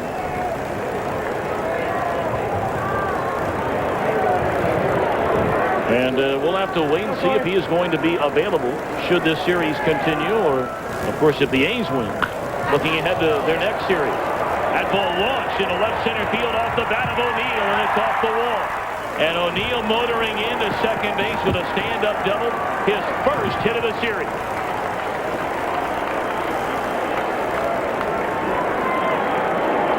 I don't think anybody catches that ball no matter what, but remember the defensive changes that we just made with Long moving over to right. Gant goes into left field. This ball launched by O'Neill. Watch his reaction after he hits it. He's like, did I really get that one? He says, if it bounces in there, it's a sure double, and he hustles into second base.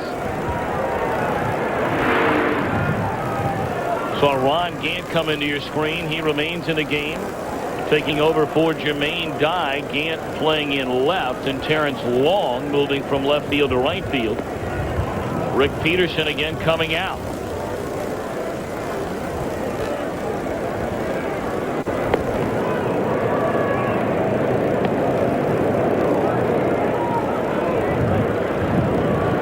Again, Eric Hilgis is up and throwing, a right-hander in the Oakland bullpen.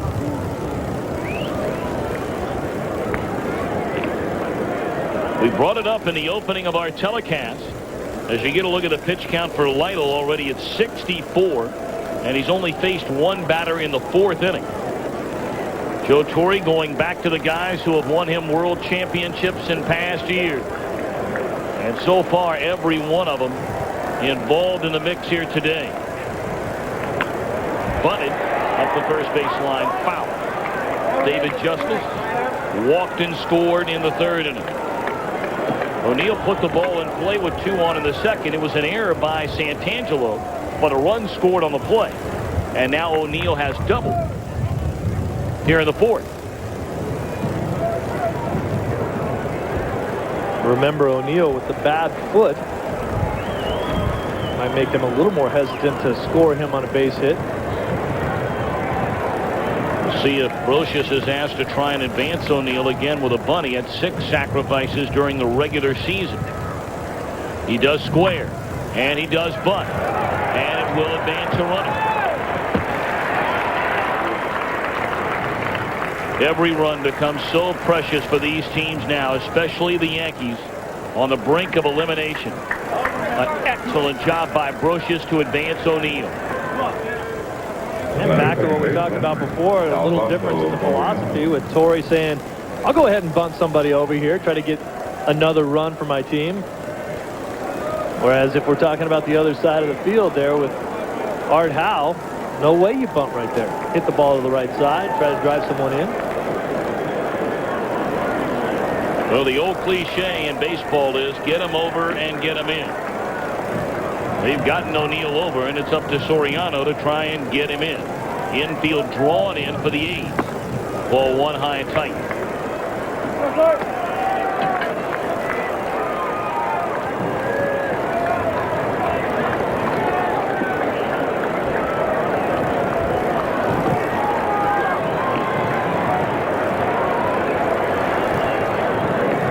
Soriano knocked in 73 runs during the regular season, his rookie season in the major leagues, and now he looks at ball 2.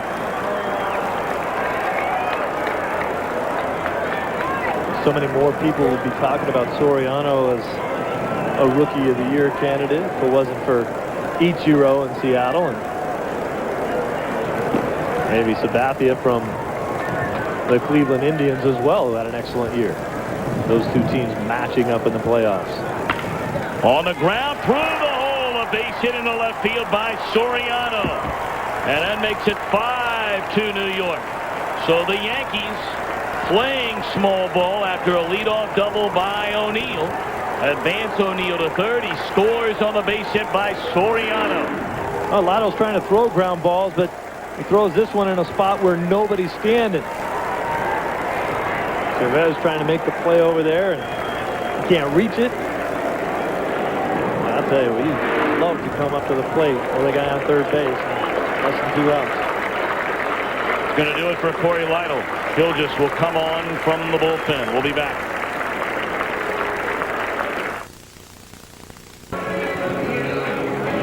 The day is over for Cory Lidle in his first postseason start. Last only 3 1/3 innings. Had some bad luck, some shabby defense behind him when the Yankees scored twice, 2 unearned runs in the second inning.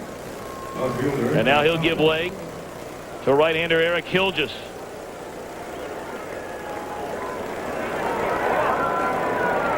Gilgis regular season numbers.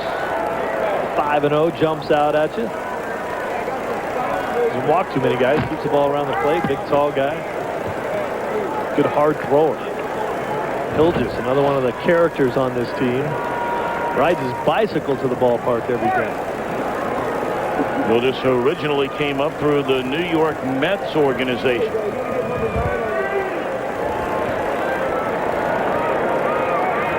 Chuck Knobloch, the batter. And a fastball in there, strike. I asked Giambi today about the rest of the guys on the team and how loose they were. They play so loose, but you worry about a team like that. You know, when things start going bad, if they still have that kind of swagger about them, when they start thinking that their backs are against the wall a little bit. He said, hey, we're hoping to be the same guys, but we feel right now like we're starting to play more like we were early in the year, not driving in the big runs. And he said, of course, our pitching wasn't as good then, so we were always behind in games, and it kind of compounded. Then we turned things around, and everything got really good for a while. But he said, I don't want to see this team headed back to the way we were when we started off 8-18. Knobloch fouls it out of play, first base side. Keep an eye on Soriano. He stole 43 bases during the regular season. He's only thrown out 14 times. Of course, he was thrown out at third, trying to steal earlier in the series. As you get a look at the 2 top base stealers of the Yankees, and a lot of the fans came down hard on Soriano. Joe Torre told us yesterday the play didn't bother him a lick. Popped up. Right side for Santangelo to away in the inning. Well, the reason why it didn't bother Joe is because he knows he's got a special player there. Soriano, last thing you want to do is take away his aggressiveness. Don Zimmer told us 2 days ago that Soriano reminds him of a young Sean Dunston. Well, Dunston, of course, a New York native. Came out of high school, the former #1 pick of the Cubs. Zimmer, the manager of those Chicago Cubs teams when Dunston came up. Very athletic, fearless as a player, a young player. You know, there's a difference between aggressive and stupid mistakes, and occasionally we'll even overlook a stupid mistake if it is an aggressive move there. I mean, Joe Torre wants his guys to be out there trying to go first to third, take the extra base, steal bases if he can. Be smart about it, but don't take away the gift that this kid has to be out there trying to make things happen for this team. Joe Torre is never going to have a problem with that.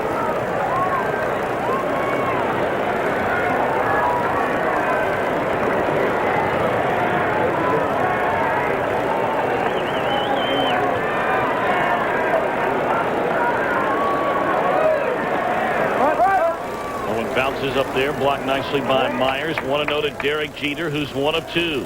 He singled and scored an inning ago.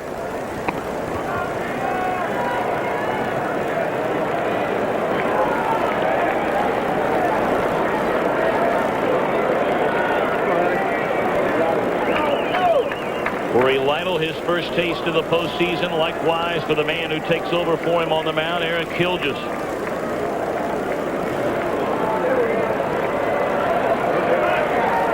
Runner goes, and no throw for Myers. He knew that Soriano had such a great jump that there was no reason to throw. Look at that jump, and look at the speed. When Myers catches the ball, Soriano's only a couple steps from second base, and it's a good job that Myers just puts that one in his back pocket. Myers is back there because he has a great quick release. You see the footwork, and he was ready to throw it, but why throw that ball into center field and have Soriano on third base when you know you have no chance of throwing him out? Now runner in scoring position, and Jeter a swing and a miss. Pulled by the off-speed pitch there.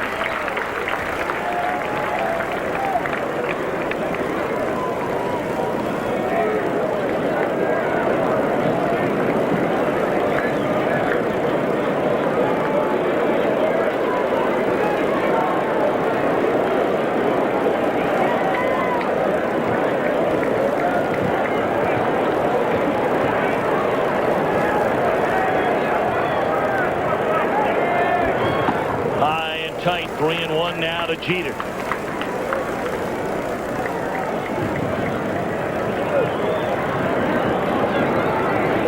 You got to make a quality pitch right here to Jeter. You can't let Derek Jeter continually hurt you. And there's ball 4.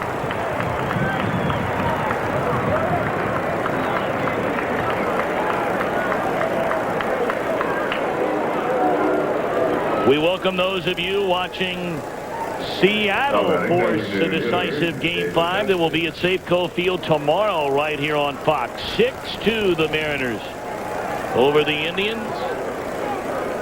Here it's 5-2 Yankees. The Yankees scoring 2 unearned runs against starter Cory Lidle in the second inning. Tacked on 2 more in the third on a 2-run double by Bernie Williams. 2 on for the Yankees here in the 5th. And David Justice looks at ball 1. Oakland scored twice in the third inning. A single by Terrence Long, scoring Miguel Tejada, and then a ground out by Jeremy Giambi, scoring his brother Jason.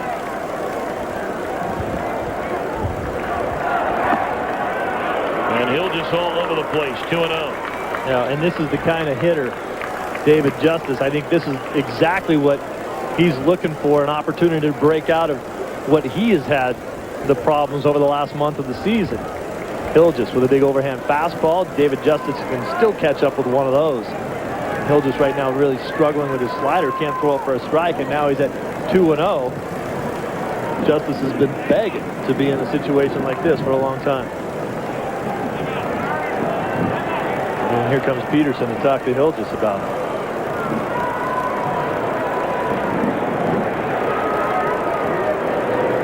And we talked about it with Randy Johnson and the guys that are big and tall, with Magnanti down there getting loose, the lefty. A lot tougher for the guys that are 6'5" and over to keep their mechanics right. They're big, lanky guys. They go in through their motion. It's a lot easier to kind of get yourself off kilter because it's tougher to be compact as a big guy. And once your mechanics go as a big guy, then the ball starts going all over the place. You can't find the release point of the pitch. You start letting the ball go either too early or too late. If you let it go too early, it rises up in the zone. If you hang on to it a little bit too long, you're throwing everything in the dirt. Great speed on the bases for New York. Soriano leads at second. Jeter over at first, and a 2-0 to Justice is outside. 3 balls and no strikes. He'll just retire the first batter he faced in Knobloch. Then walked Jeter, and now has gone 3-0 to David Justice, with Bernie Williams waiting in the on-deck circle.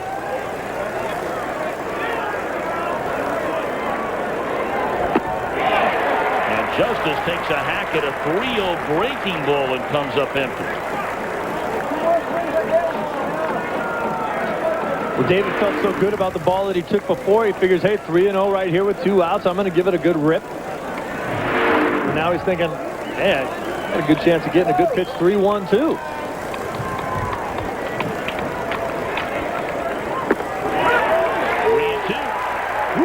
Fastball right down. I tell you, you can watch this game till you're 150 and never figure it out.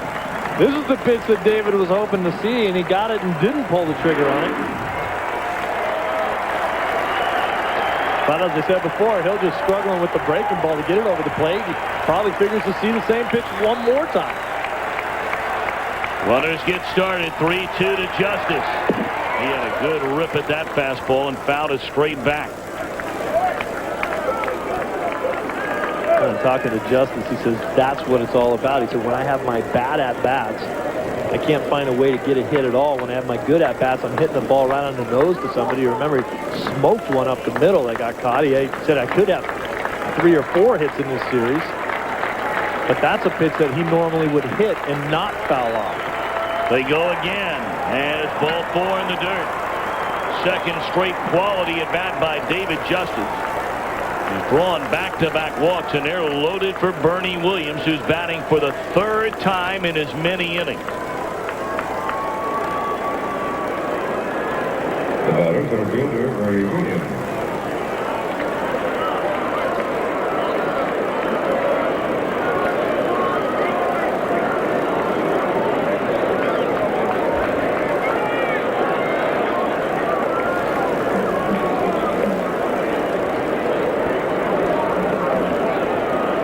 They're loaded up for Williams, who walked and scored in the 2nd inning. He had a 2-run double to straightaway center field in the 3rd. And now the chance to really break it wide open. I mean, granted, there's a long way to go. We're only in the 4th inning. And here comes Art Howe. They're going to bring in the left-hander Magnanti to turn Williams around. We'll be back. Up with the bases loaded, the Yankees in front 5-2, and a left-hander on from the bullpen, Mike Magnanti. The numbers for Magnanti, especially the games played, 65, the most in his career. Guy bounced around for a long time in his career with Kansas City, Houston, Anaheim, kind of found a home here in Oakland. Changed his delivery a little bit, hides the ball a lot better than he used to. Doesn't walk guys, doesn't strike out too many, but makes you put the ball in play. You get a look at those numbers for Williams with the bases loaded. All of that damage was done before this year. With the bases loaded this season, Williams was only 2 of 12 and did not hit any of those 9 grand slams this year. And there's a base hit in the center field. Soriano scores. Jeter scores. And Bernie Williams has knocked in 4 runs for the Yankees. And the New York lead extends to 5. A lot of times when a guy comes in out of the bullpen, he wants to get a first pitch strike. Bernie's sitting there waiting for it. That just comes back out over the middle of the plate, trying to get away from him. Yeah, Bernie Williams in his prime right there, smoking the ball right back up the middle. Bernie closing in on his teammate David Justice for the most runs batted in the postseason. 4 of them here in the ball game today. You talked about it earlier when you talk about postseason numbers and the guys that we have playing in this game, especially on the Yankees. Only 2 Yankees in the history of their franchise have hit more postseason home runs than Bernie Williams has. Tino Martinez has more hits in Division Series baseball than anybody else, followed by his teammates Jeter, Williams, and O'Neill. These guys playing a lot of postseason games, you can rack up some numbers. Jeter has been on base a couple of times here today, scored 2 runs. Williams has been on base 3 times. That's on the inside corner, a strike to Martinez.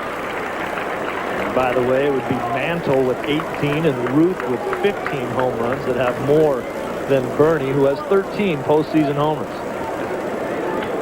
It's a pretty good little list there. Oh, yeah. And in all fairness to those other guys, they did not play near as many games because they have tacked on an additional layer to the postseason since guys like Bernie Williams have come along. That one pulled foul. I mean, when Mantle and those guys were playing, there was no such thing as the division series. A wild card back then. The first year of the wild card was 1995. And, of course, the Yankees reached the postseason in 1995, and they've been there every year since. Gone swinging his money, but not before New York scores 3 more runs. After 3.5, 7-2 New York. This bud's for you.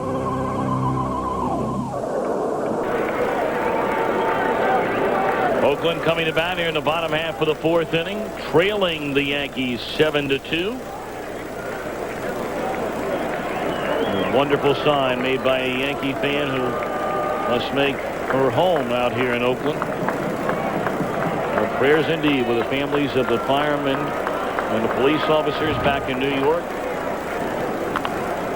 and our men and women in the military who right now are overseas, many of them.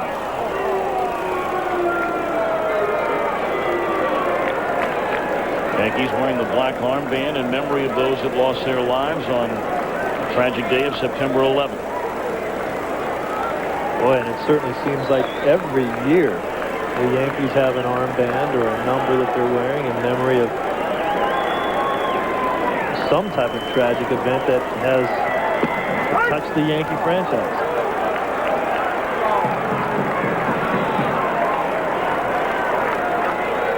I think now, Tom, you're going to have to start talking about those shadows that are now creeping across home plate. Look at that. When you're in the darkness and the pitcher is in the light. You're in trouble. Gone swinging is Myers. Let's go to Jeannie Zalasko. Well, Tom, this was the first real test for the Mariners since, what, May? The Seattle passed with flying colors. Speaking of flying, Edgar Martinez seals the deal with a 2-run shot, top 9, making it 6-2 Seattle, and that was the final. Everybody's headed back to Seattle for Game 5. Speaking of Game 5, elimination time tonight, St. Louis at Arizona on Fox Sports Network. Swing and a miss on the first pitch to F.P. Santangelo. We'll go through a few innings here where it'll be real difficult to see until those shadows move out past the pitcher's mound and into the outfield. But Derek Jeter told me today, he said, I don't know why during the first few innings of last night's game why anyone would throw a fastball. It was the only chance that I had to hit up there. If you throw a breaking ball or a changeup or something that elevates out of your hand up into the brightness, so tough to see.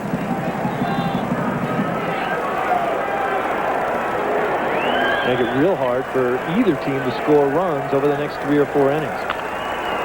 Popped up. Foul territory. Brocious falls off post. Can't make the play. That'll more than likely be an error charge to Brocious. You know, Brocious makes the right play here, and you'll see right about when he gets there, there's a little shadow. I don't think that would have anything to do with whether or not he could make that play. He does not flip the shades down. Some people would say, well, why didn't Posada just make that play? He's a lot closer, but catchers really don't want to come too far out there. They want the third baseman, the first baseman to come in and make that play if they possibly can. And it is indeed an error charge to Brocious. Line ball, Williams back pedals, and he's got it 2 up, 2 down.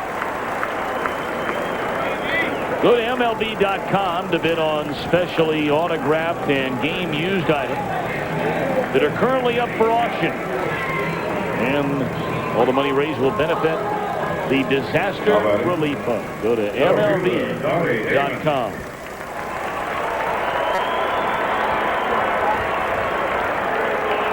Two up, 2 down for Orlando Hernandez here in the bottom half of the 4th inning. A long way to go. The Yanks in front by 5. And here's Johnny Damon.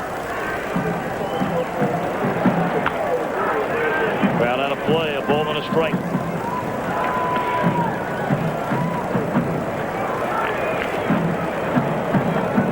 Game is never over. Involving either one of these two teams, the Athletics with all that thunder up and down the lineup, trailing by 5, and we're only in the 4th inning. Swing and a miss by Damon. 37 come from behind wins. Of course, the team that led all of baseball with 49 comeback wins was the Yankees. And they had the ultimate comeback win in yesterday's ball game, trying to do the same thing today. Staying alive. Gone swinging Damon. And clearly the shadows were indeed, as you pointed out, Steve Lyons, a factor in that half inning. We go to the fifth.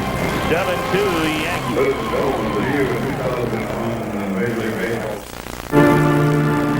This presents Keeper Sutherland in 24. The critics just love it. TV Guide, Rolling Stone, and USA Today all agree 24 is the best news show of the season.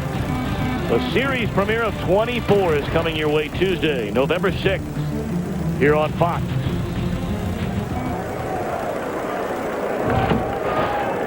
Look forward to that show. 0-1 low and away. Jorge Posada, who leads things off against Mike Magnante, the third pitcher used in the game by Art Howe.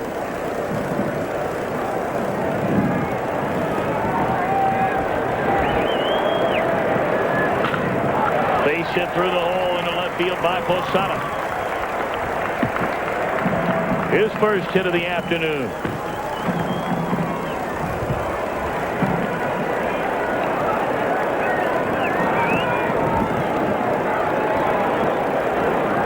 Now batting right fielder, O'Neill.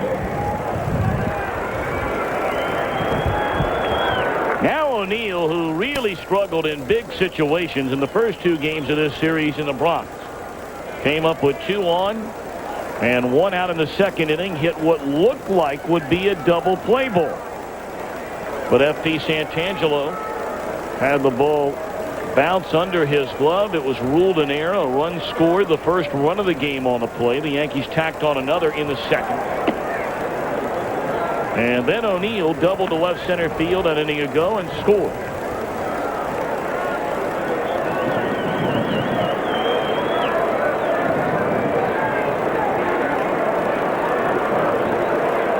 You got to remember, too, with the Yankees, still have Mike Stanton in the bullpen with the dominant left-handed lineup of the Oakland A's, and now the tough shadows. Good pitch here by Magnante, and it's 1 ball and 1 strike. I think up to this point, Joe Torre has certainly got out of Orlando Hernandez exactly what he wanted out of him. Still got guys in that pen that can help out. Any sign of trouble, especially now with the 7-2 lead. You go to someone else. You go down to Stanton, to the left-hander. You got Mark Wohlers that down there can pitch. Yankees in good shape in this game right now. Blowing away to O'Neill. 2 balls and a strike. The question was posed to Joe Torre when we sat down to get together with him earlier this morning. If your team would have fallen behind last night and if it looked like the season was going to come to an end, what would you have done with Paul O'Neill? He said there is absolutely no doubt about it. He would have been brought in the game. Because even though O'Neill has not officially announced his retirement, that one grounded down to Giambi. He'll look at second but take the out in front of him. Many believe O'Neill is going to call it quits. And he has been such a huge part of this rebirth, really, of the Yankees. You say that. I mean, they've won more championships than anybody in professional sports by a mile. But when O'Neill came, it was not a good Yankee club. Came over in the trade for Roberto Kelly. He was part of a couple of lean years, and they made it in the playoffs in '95. Won it all in '96. Pretty impressive resume there for Paul O'Neill. Certainly one of the guys that was through it all here.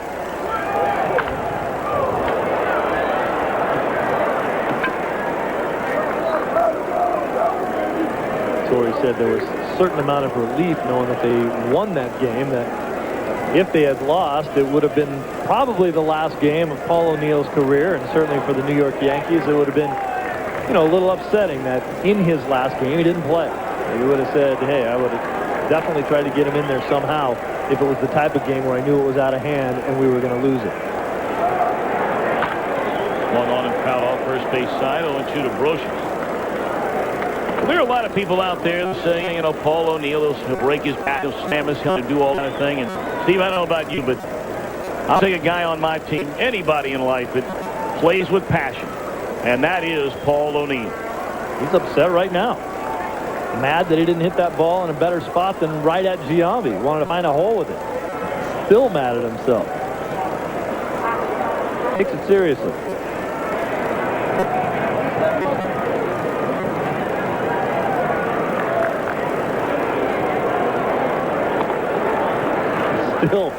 Still talking to himself down there.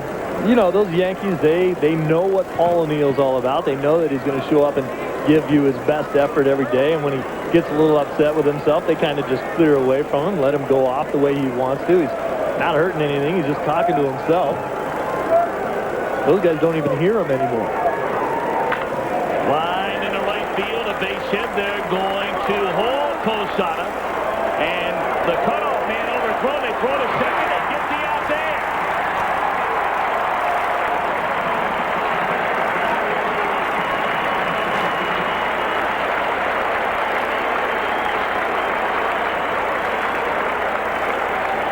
Well, some good, strong throwing arms for the A's in the outfield, but this ball's blown right over the cutoff man. But Brosius gets a little bit of a late jump. You see him in the picture taken off right away, but Brosius didn't really have the great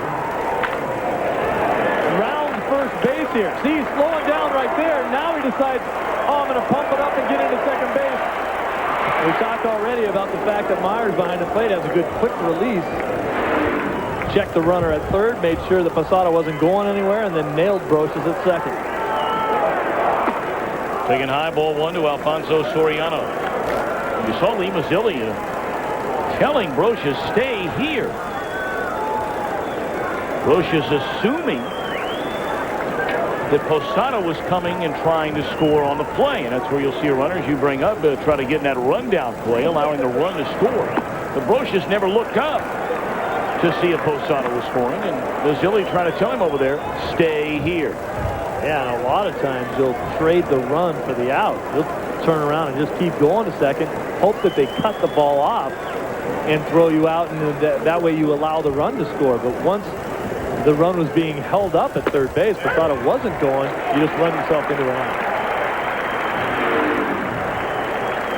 Now check out Mazzilli saying, stay right there at first, don't go anywhere because he's not going, but we're not listening right now.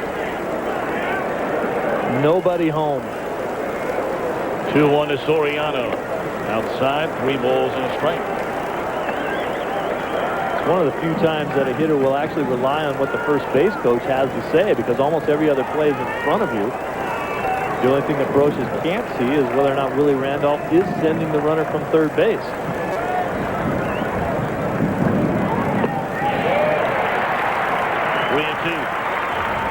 In Brosius' defense, the only thing that he really did see was a high throw.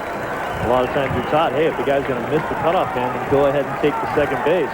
But Brosius just didn't get to first base quick enough for that to happen. He hit the ball very hard to Long. Long came in and he made a hard throw. Brosius was far enough around first base to take the second. Now Block hoping for a chance here in the 5th inning. Yankees lead by 5. Posada the runner at third, and it's 3-2 on Soriano.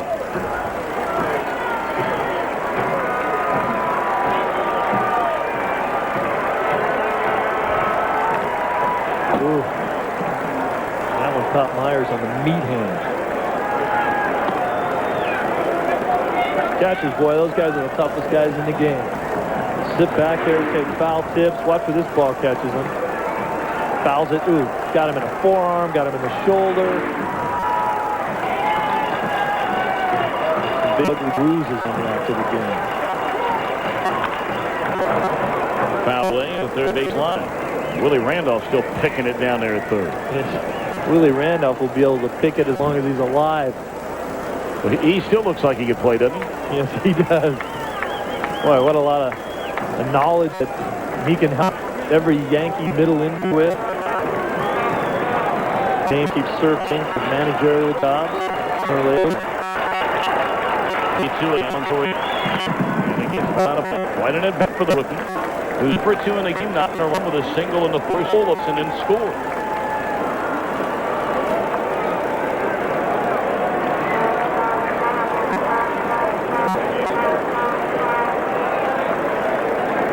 score 7-2 right now, you really got to look at the Oakland A's as saying that they have to shut the Yankees down for the rest of the way out here.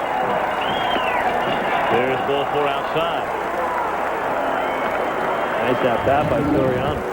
Take a look at our in-game box score. A lot more crooked numbers up there for the Yankees than in the first 3 games of this series. They've scored 7 runs, 8 base hits. O'Neill getting his first hit of the series. David Justice has had a couple of real good at-bats drawing walks, has scored once. And Bernie Williams, 4 runs batted in.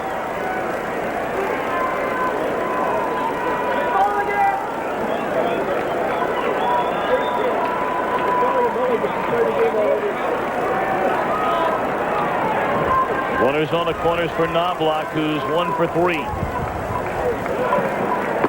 Ball 1 high and away. We talked a little earlier about Bernie Williams and his musical background with the classic guitar that he likes to play. Huey Lewis and the News here singing the national anthem, and when Bernie got a chance to come over and meet Huey Lewis, he was like a little kid. How you doing, sir? Great to meet you. Can you teach me a couple new chords? Huey Lewis, a regular at ball games here in the Bay Area. Taking high and away. He'll come to some A's games and a lot of Giants games over on the other side of the Bay.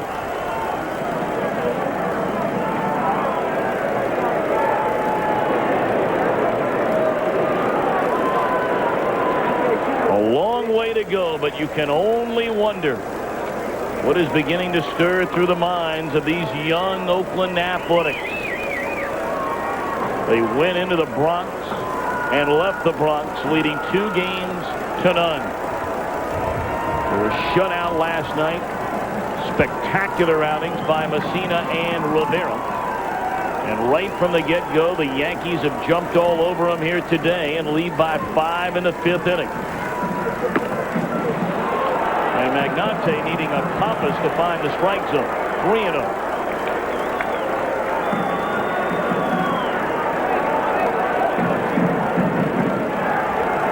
Talked about the shadows coming in. It was supposed to be harder for the hitters to see.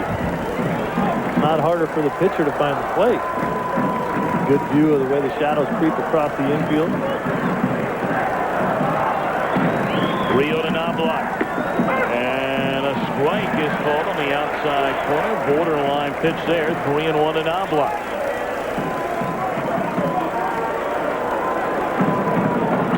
Game 5, if there's a Game 5, would be tomorrow night in the Bronx. Guppy gets it close. Oakland 3-1. Knobloch and comes. Runner goes and it's fouled back out of play.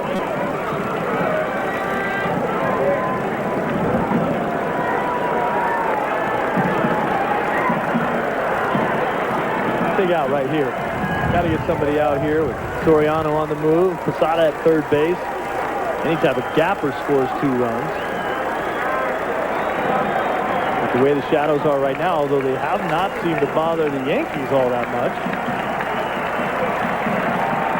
Not let the Yankees score any more runs.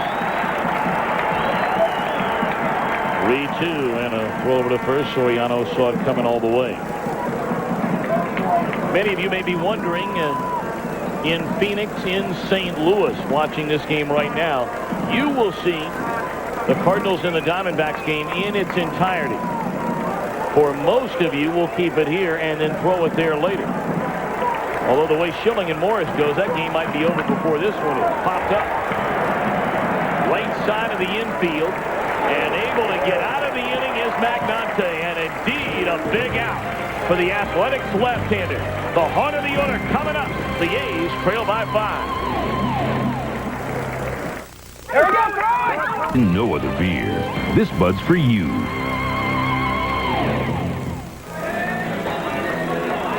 Welcome back to Network Associates Coliseum in Oakland. And the A's are hoping to jumpstart their offense here in the bottom half of the 5th inning against Orlando Hernandez. It'll be 2, 3, and 4 in the batting order. Miguel Tejada, Jason Giambi, and Ron Gant. For many of you not with us earlier, Jermaine Dye fouled a ball off his left shin. badly bruising the shin and had to be carried off the field. Will be evaluated day to day, and that's the way the Yankees season has been going the last 2 days. Day to day. Breaking ball in there, a strike to Tejada. Tejada's done his part, 2 for 2. He singled to right center in the opening inning, doubled to right, and scored in the third. And I think that's the way that these Oakland A's have to try to get back into this game once again. Get some base hits. This could be a big blow here, though. Dive fouling that ball off the inside of his left knee. They say it's a contusion, a bad bruise. Sometimes a bone bruise like that, as you see them carrying Dye off the field, you know, who knows if he can even go tomorrow night. By the way they carried him off there, it doesn't look good for tomorrow night's game if they have to play one. 0-2 on Tejada. And on the ground, Cory approaches into left field. Tejada will slam on the brakes after a big turn, and he'll go back to first. And he's hurting too. He rounded first base very hard, and he's grabbing the back of his leg. Gotta wonder if maybe an ankle he turned there when he had to stop so quickly. Went down the first base line last time. This time smokes one down the left field line. He's thinking double all the way. Comes around first base. And then, ooh, put the brakes on, grabbing that left ankle.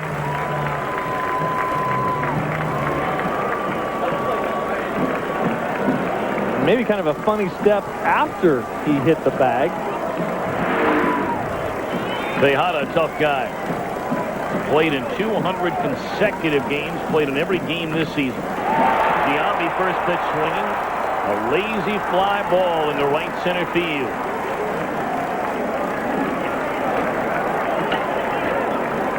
Well, while we have a moment, let's take a look at our MasterCard fan camp here on the east side of the bay.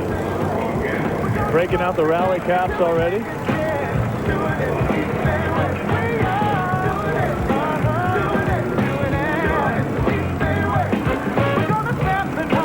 The Tower of Power, providing the tunage.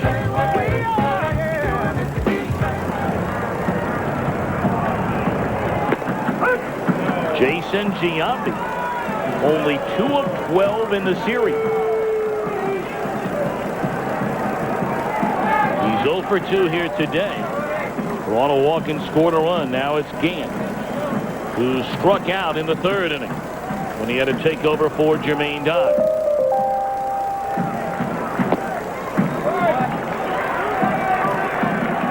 Hernandez going with that sweeping breaking ball again.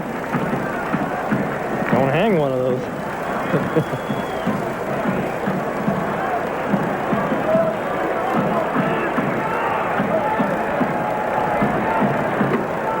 Fastball on the outside corner, thigh high, a strike 1-2 to Gant.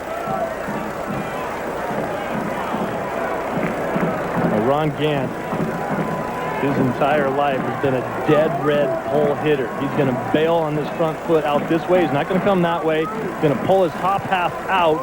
Anything away from him he doesn't like. That's why he stands right on top of the plate. You can see that he starts to pull that left shoulder out. The front hip comes out of there. Everybody knows it his whole career, but he's had a lot of success standing right on top of the plate and daring you to throw anything on the inside half. 2-2 to Gant. And the roller off the end of the bat right at Tino Martinez. And that's the second out of the inning. Advancing on to second is Tejada. But that was a breaking ball. But Gant way out in front of it.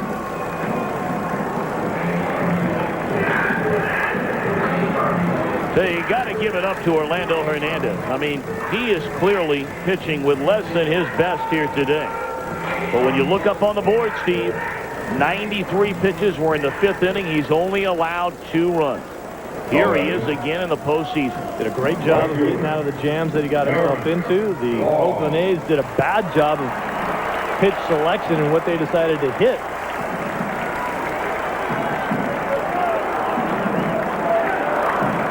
as you mentioned earlier in the game, the one guy that is swinging the bat well for the A's is at the plate right now.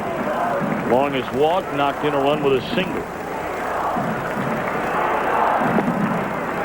And that one too far in, ball one.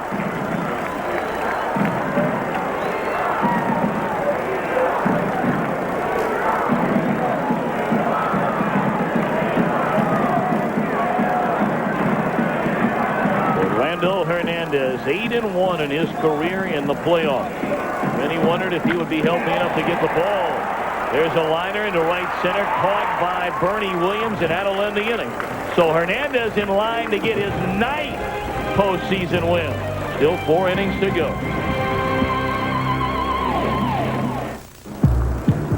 Here in Oakland, 7-2 Yankees trying to force a 5th game that will be played tomorrow night in the Bronx. Mark Guthrie worked an inning here last night, and he takes over the 4th pitcher used in the game by Art Howe.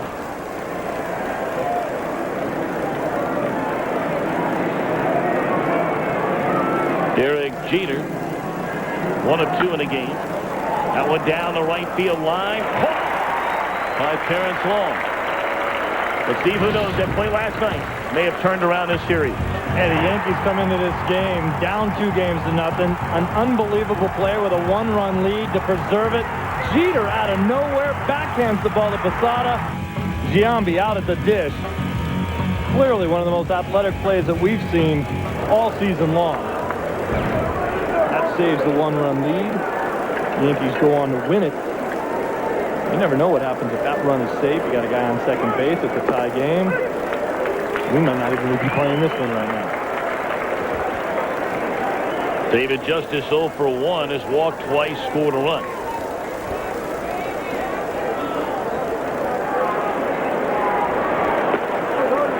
You think back to key moments at different times in the season. Even last year, Game 5 of the divisional series between these 2 teams. The Yankees jumped off to the early lead. Hey, if the Oakland A's win that one, maybe they waltz through to a World Series championship. And we're talking about the possibility of the beginning of a different dynasty over with the Oakland A's instead of the continuing dynasty of the New York Yankees. And you get the feeling that these 2 teams are going to be locking up for many years to come. Because the A's have so many young players that aren't going anywhere as Justice has gone swinging. And you and I were talking and talking with Joe Torre and Don Zimmer. A lot of people are going to say, well, if the Yankees lose this series, it's the end of an era. Don't ever be fooled. George Steinbrenner owns the New York Yankees. When you have a starting rotation of Roger Clemens, El Duque, Mike Messina, and Andy Pettit all under contract, and Mariano Rivera down in the bullpen, you start there and bring in some more players, which you know the Yankees will do. Either they bring back their own or they go get somebody else's players. They'll be ready to win again next year if they don't win this year. And this is not a team that's going to retool. They're just going to reload. It may be some different faces. We've already talked about the possibility of maybe O'Neill calling it quits. Maybe Knobloch doesn't come back. Maybe Tino signs a deal with somebody else. Brocious, there's a question there. But you know that the Yankees are going to be interested in the services of a guy like Barry Bonds, like the first baseman of the Oakland A's, Jason Giambi. You know that if Boomer Wells is healthy after his back surgery, that he will play for free to come back and pitch for the New York Yankees. They're going to go out and do what it takes in order to win again. George doesn't say, oh, that's okay, we lost this year, you know, we can take a few years off. Oh, no. That doesn't work that way. No. With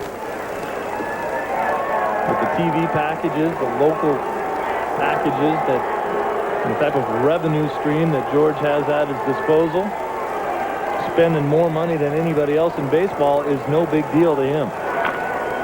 That one grounded down to third base line. Chavez, a nice play to throw out Bernie Williams, and that'll end the inning. A good solid inning by Guthrie. After 5.5, 7-2 Yankees.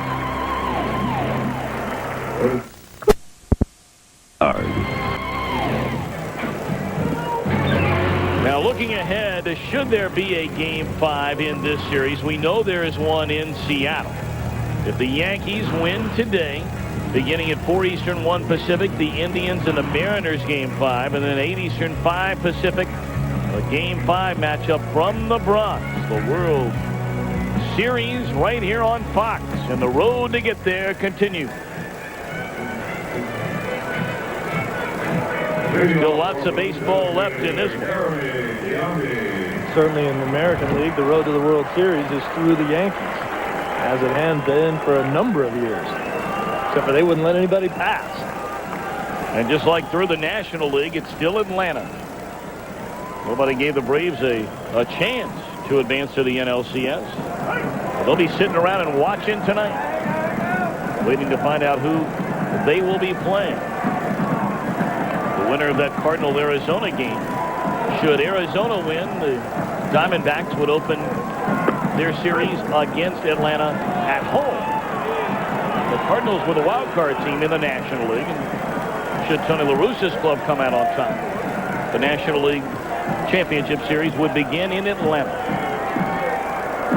0-2 to Jeremy Giambi, fouled back out of play. Today's game, by the way, being seen live around the world by U.S. servicemen and women through the facilities of the American Armed Forces Television Service.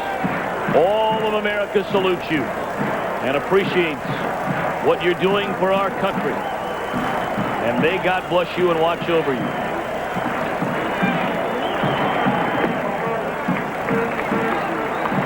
Now, this is the time right now for the Oakland A's. You've got to get something going. It's getting very, very late. Giambi with the .391 on-base percentage. Good time for him to break that out. Pull through the hole in the right field, a base hit for Giambi, so that's the way you get it going.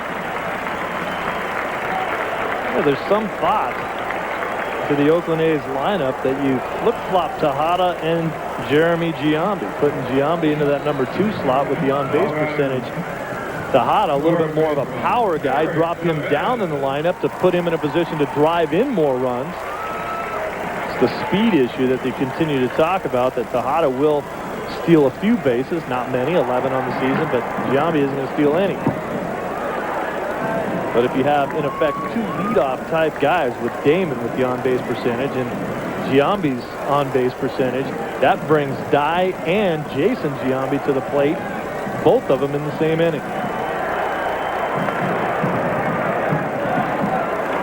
Stanton getting loose for the Yankees, and Chavez lifts a fly ball into right center field. O'Neill drifting back to the wall, has run.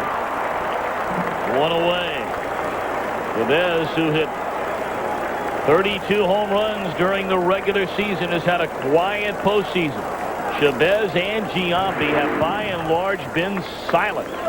Well, you see Chavez coming around that pitch. So it's what we've talked a lot about what he's doing now. Watch his hands don't come straight through the ball. Is out and around that pitch. And he's not getting the type of, not being able to generate the type of power that he's shown throughout the season. Giambi was trying to get him to do what he does best, and that is drive the ball in the left center field gap and keep his hands inside the ball. Quarter infielders for the Athletics. A huge part of their success, obviously, during the regular season, a season in which the A's won 102 games. But Jason Giambi and Chavez have gone 4 for 27 in the series in their strike. The A's aren't getting production out of the corner infielders. They're going to have a hard time scoring. Well, those are the guys, as you mentioned, and if any team doesn't get the production out of their big guns, it's going to be a long road. Get a look at the pitch count for Orlando Hernandez with 1 gone and 1 on here in the last of the 6th inning. You just cannot talk enough about the way Hernandez has stepped up. I mean, it's been a miserable year. He had an 8-game losing streak. He had a bad elbow coming out of spring training. He had toe surgery, missed nearly 3 months. Didn't win his first game until September. Had to pitch out of the bullpen to prove to Joe Torre that he was well enough to be on the postseason roster. And here he is in yet another elimination game facing his ball club. You get a look at the numbers against Oakland. He likes pitching against them. But Hernandez, who labored through those first 3 innings, getting better as this game goes on. And plus, you talk about a guy who said he's had a dead arm, was not comfortable with the way he's pitching, and yet the organization continued to say, we can't find anything wrong with you. You got to run back out there. We're paying you lots of money to hang around. Certainly stepping up and doing the job in as big a game as he's had in this organization, too. I mean, when you think about the fact that he's pitched in the World Series, but hey, you don't get back to the World Series unless you win this game. That makes it a pretty big one, I think. Absolutely. You don't get back to the League Championship Series if you don't win this one.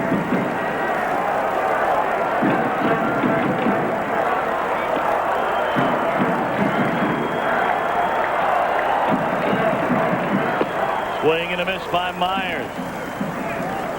5th strikeout of the game for El Duque. 2 away in the inning. Now this is a protection swing, protecting against any pitch that he might throw up there, and he just freezes him with a fastball and can't quite catch up with it out on the outside part of the plate. Nice little run on that pitch.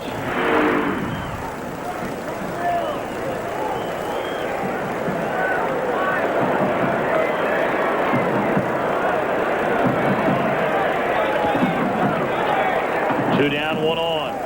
And a breaking ball is high and inside to F.D. Santangelo, ball 1. Many forget in that game 5 here, the decisive game when the A's had the home field advantage, that El Duque came out of the bullpen in that game. Made the first relief appearance of his career. I mean, he had to come in and get Andy Pettit off the ropes in that game. They got the huge lead, but Oakland got back within 2 runs quickly. And the Yankee bullpen just shut down the A's the rest of the way. In the air, straight away center. Williams chasing. He's not going to get over his head, up and against the wall. Are they saying that went over the wall and came back? They are, and boy, the Yankees now are having every break in the world go their way. That would have easily scored Giambi from first. Instead, he is stopped at third. Watch this ball, too. Bernie Williams hasn't even started going back on it yet. That ball fooled Bernie. You don't see that happen very often. Now he knows he's in trouble. Earlier in the game, and we saw Bernie hit a ball that fooled Johnny Damon just a little bit. This ball, Bernie got as bad a jump as I've ever seen him get, and he couldn't chase it down. Well, with Johnny Damon coming up and a pair of runners in scoring position, that's going to do it for El Duque. Stanton comes on from the pen. Get down in the dirt. Get down. A big reason why the Yankees have won 3 consecutive World Series, their bullpen. And Mike Stanton has been a huge part of it. You get a look at his numbers during the regular year. In 40 career postseason games, he's 4-1 with an ERA of 1.08. And that's getting it done when it becomes a big-time situation. 76 appearances, more than anybody else on this club. Doesn't throw many more innings than that. 80 innings and 76 appearances, but the strikeout to walk ratio is excellent. He usually gets you at least 1 strikeout per appearance. Oakland 1 for 31 with runners in scoring position in the series. And Damon looks at a strike. Damon has seen Stanton 17 times in his career and has 4 hits against him.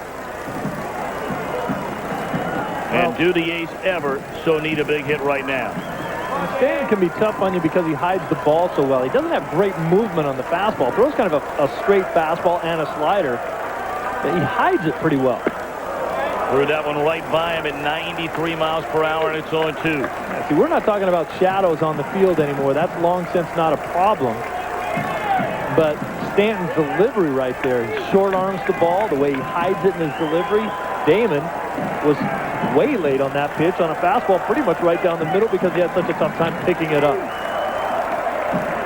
0-2 to Damon. And he thought about it, checks his swing, and did not go around. 1-2. Stanton was probably hoping he'd get into the game while the shadows were still out there. The shadows and his delivery, the double whammy. Well, the A's have to start getting some runs back. They trail by 5, and the Yankee bullpen has been spectacular through the years. 1-2 pitch. Fouled back out of play, and Damon hanging around. El Duque, you get a look at his line. Was he great? No. Very good? Flip a coin. Effective? You better believe it.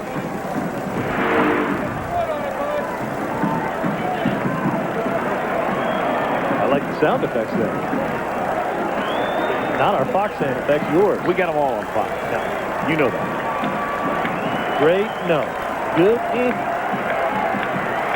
like that. I'm using that. 1-2 to count on Johnny Damon, who singled back in the first inning. Runners at second and third. And down the right field line, coming on hard, O'Neill, foul ball. Well, you talked about it, Tom. Right now, the Athletics cannot catch any kind of break. This ball just flipped into right field. Nobody's going to get it. Damon knows that as soon as he's out of the box, but it lands 2 feet foul. If that's a fair ball, it's in nowhere's land. Nobody can catch up with it. 2-run score, and Damon's on second base, and all of a sudden you're back in the ball game.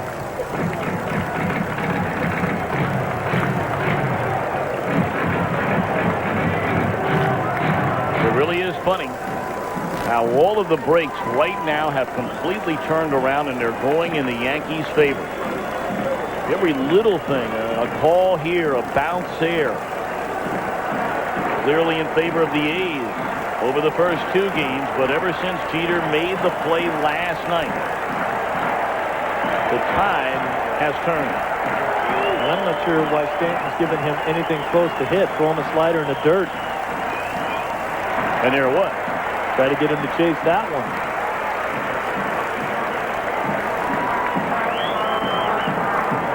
Damon's just battling up there right now. He's got to be thinking to hit the ball the other way, stay on the pitch as long as he can. Try to serve a ball over Jeter's head. And with 2 outs, that scores you 2 runs. And he does indeed hit it the other way, but fouling out of play, and we'll do it again. Pretty darn good at bat here by Johnny Damon. You saw he's had much better success against the lefties and the righties this year in what has been his most disappointing season in the major league. Damon, another free agent at the end of the year. The only thing he's thinking about right now is trying to get at least a run home, if not more than that.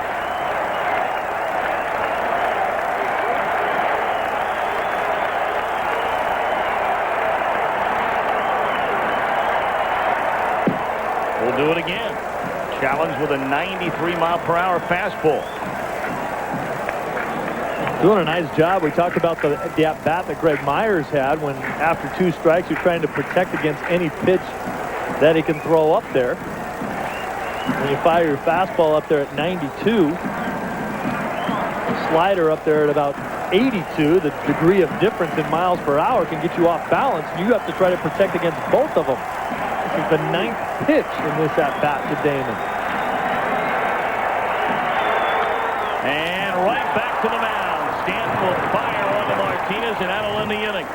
So Stanton, as he's done so many times before, takes care of business. We go to the 7th. 7-2 Yankees. Welcome back to Game 4 in this American League Division Series, where the Yankees look to be in big-time trouble after falling behind 2-0.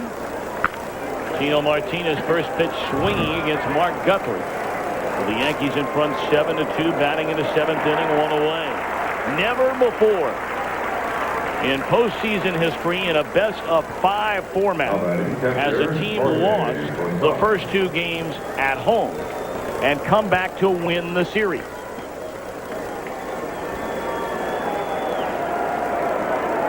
Makes a lot of sense. You lose your first 2 games at home, you got to go on the road, and they eliminate you. Get a look only 5 times out of 39 possibility has a team even come back after trailing 0-2 period. So 34 out of 39 times in the best of 5 format, the team that went up 2-0 won the series. You remember the wild series in '99 with the Red Sox and the Cleveland Indians. They went down 2-0. Not at home, though. Then came back and won 3 straight. Pedro Martinez came out of the bullpen through 6 no-hit innings. And, of course, all the Yankee fans remember getting ahead of Seattle back in 1995, 2-0. That's back when it was a 2-3 format. The Yankees had to go all the way across the country and walk 3 in a row to Lou Pinella's Mariners.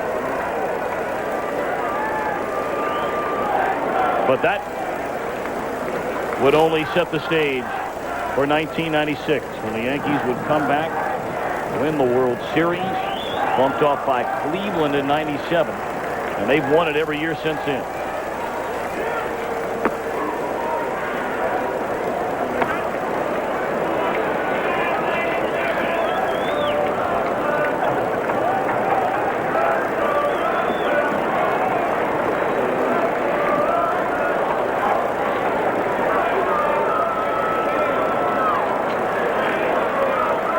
Swing and a miss by Posada. 3-2. Posada 1 of 2 in the game. Hit the big home run here last night. The only run of the game. Barry Zito allowed only 2 base hits in 8 innings. But got beat 1-0 by Messina and Rivera. Down to third. Chavez throws him out 2 away. Guthrie, since coming on, has retired 5 in a row. Done a nice job moving the ball in and out, keeping the ball down in the strike zone.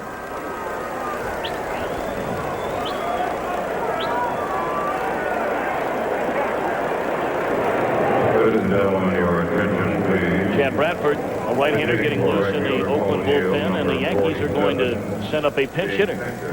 Shane Spencer will bat for Paul O'Neill. And Spencer undoubtedly will remain in the game and play right field.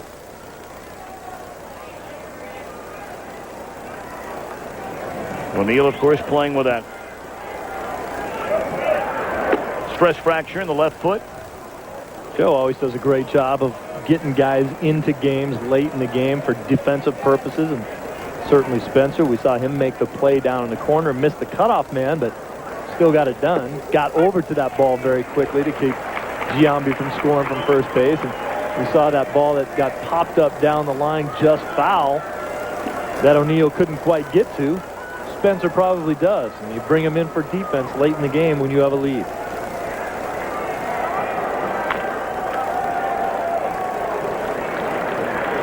One and two now to Spencer. Now, Paul O'Neill certainly hoping that this will not be his final game as a Yankee, if indeed he officially announces his retirement at the end of this year, whenever that may be. He wants one more crack at him tomorrow night on the home front.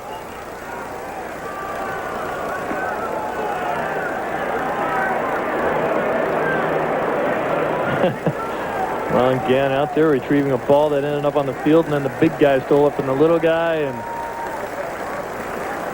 now he gave. Now I thought he gave it back, but he didn't. He gave it to another little guy. Well, the other guy already had a ball. Had one. Probably how it got out there in the first place. Those guys were playing catch. Roller towards Tejada, and the inning is over. 3 up, 3 down again for Guthrie. We're in the middle of the 7th inning here in Oakland. The A's trail the Yankees 7-2, and we're going to keep it right here for God Bless America. Ladies and gentlemen, during this 7th inning stretch, we invite everyone to join in singing God Bless America.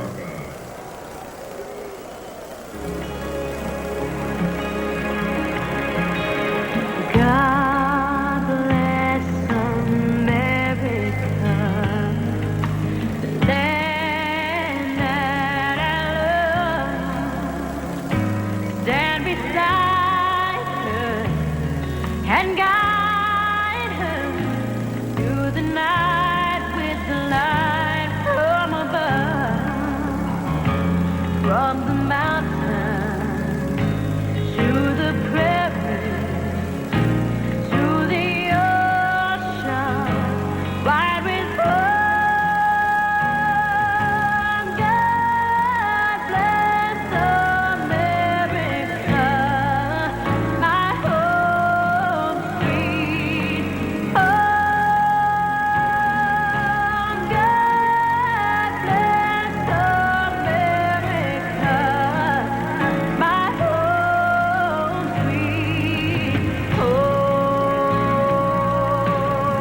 is brought to you by Budweiser, with the crisp, clean, refreshing taste you'll find in no other beer.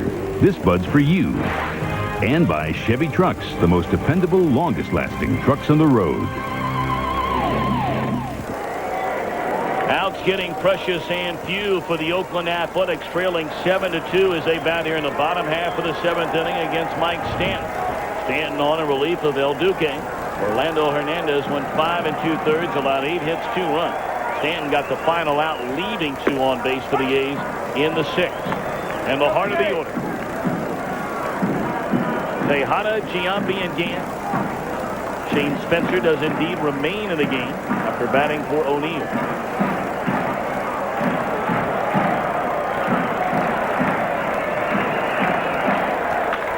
Lined off into right center field, a base hit by Tejada. A 4-hit game for Miguel Tejada. I tell you, he's one you brought up earlier, Steve, that at least has the right approach up there in this game. He's not trying to hit the ball out of the ballpark with every swing. And he's one of the guys that hit a lot of home runs during the season for this club. A little bit of a veteran leadership right there, doing what it takes in order to get this team back into it. They need base runners. They need to have constantly guys on the bases. I want to remind you in a moment we're going to be switching many of you to the start of Game 5 in Phoenix between St. Louis and Arizona. For those of you who do leave us and would like to continue to watch this game, you can tune in to the Fox Family channel. And for those of you in New York, you're going to keep it right here on your Fox affiliate. For those in the Bay Area, same deal. But for many of you across the country, with this being a 5-run spread, and that one being the decisive 5th game, we're going to take you to that game, which begins at 1/4 in the desert. 8:15 Eastern, 5:15 Pacific.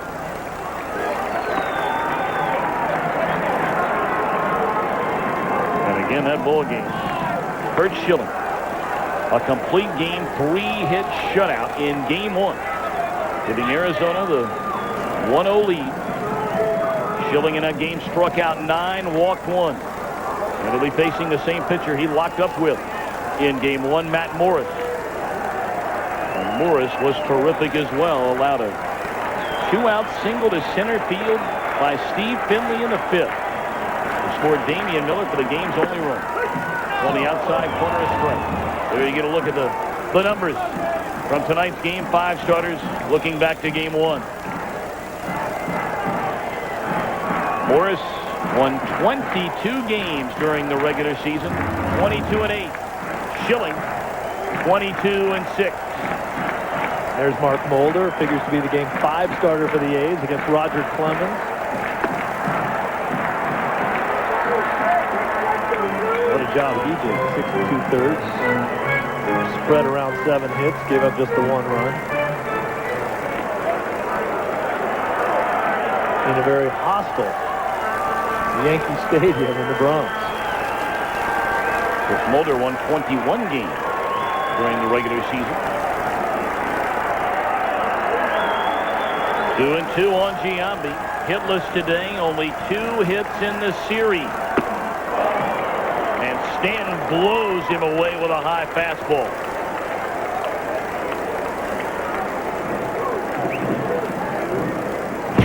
I'm Jeannie Zalasko at the Fox Network Center. It looks like we are headed back to the Bronx. And speaking of Game 5s, we send you now to the elimination game between Arizona and St. Louis, presented by Budweiser. We'll bring you updates from Oakland. Joe Buck and Tim McCarr will bring you all the action from Arizona after this message from your local station.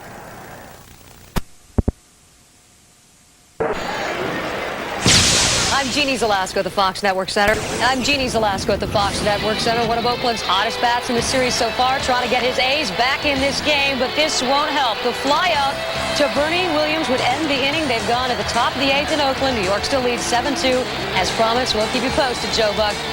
That they had been all season long, and certainly after they got him.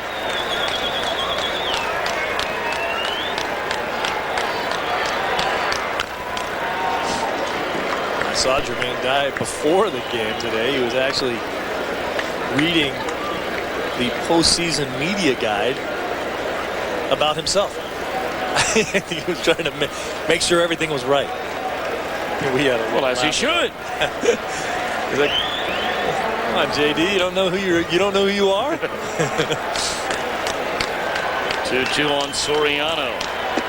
Working out swing. We remind you, as always, our copyrighted telecast presented by authority of the Commissioner of Baseball may not be reproduced or retransmitted in any form.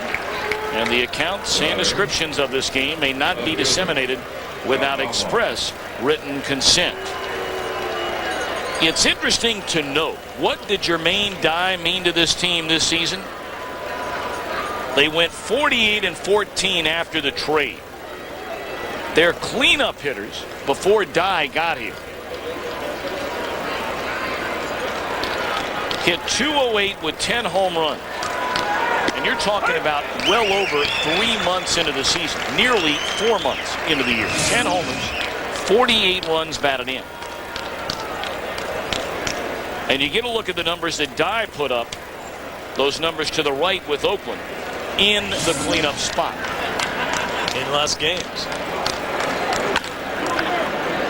Two-hopper at Giambi and Knobloch retired. And that'll end the inning. We go to the bottom of the 8th. Jeremy Giambi, Chavez, Myers all coming up, and the A's down 5. Mike Stanton set to start his second full inning of work. He came on with 2 on and 2 out in relief of Hernandez in the 6th. Got Damon on a comebacker to the mat. Allowed a leadoff single to Tejada in the 7th. And retired the next 3. And Eric Burns will come up and pinch hit. A right-handed batter batting for the left-handed batting Jeremy Giambi.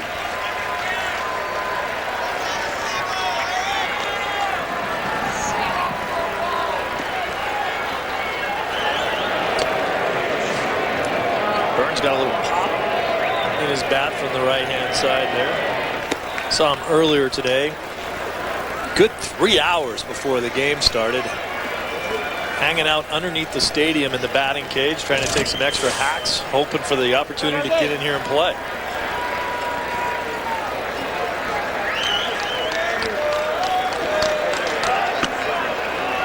Breaking ball that nearly hit him. Ball 1. Well, you never count Oakland out. But certainly right now it is looking more and more like both of these clubs are going to jump on a plane after the game and fly across the country, headed back for the Bronx. Neither team will get in until rush hour, probably tomorrow morning at the very early. And of course they had to do the same thing the other way here last year. And you pick up time though coming back this way. You lose it going the other way, and there is the Game 5 matchup. And again, Steve, you asked Joe Torre right from the get-go, how was Roger Clemens doing physically? And I mean, Joe wasted no time at all and said he is ready. He's not even here. He flew out of here this morning, came in, threw off the mound to make sure he was okay and set to go and get prepared for Game 5. Well, that's just the Clemens mentality, though. There's no way he's 100%, but Roger's not going to tell you that. The thing that scares me about that, if you're a New York fan, is that Roger relies so heavily on his legs to pitch. He's a classic drop and drive type pitcher. And in his history, when he's had the groin problems as he has, and when he's had hamstring problems in the past, it's tough to be the same guy that he is. Jam shot pop up at Soriano, 1 away. Not to say that he can't beat you on sheer guts alone, because I've seen him do that a bunch of times too. We get a look at the brackets. Atlanta, the only sure thing. Boy, how about this? You take away that series. The Diamondbacks and St. Louis, Game 5. Cleveland and Seattle tomorrow, Game 5. And it's looking more and more like Game 5. The A's and the Yankees from Yankee Stadium here on Fox tomorrow night. Not over yet, though. No, it's not. Well, you talked about the travel. The guys hopping onto a plane and flying all the way back to New York. Consider the fact that if the Seattle Mariners win their Game 5, whoever wins that ball game in New York hops on a plane right after that game and flies all the way back to Seattle. The only good news as far as that is concerned, if there is good, well, of course, it's great news because you continue on to the playoffs, but you at least have a full off day where you don't have to play a game. You'd have to go work out. You'd leave New York tomorrow night, fly all night, get to Seattle. You pick up 3 hours.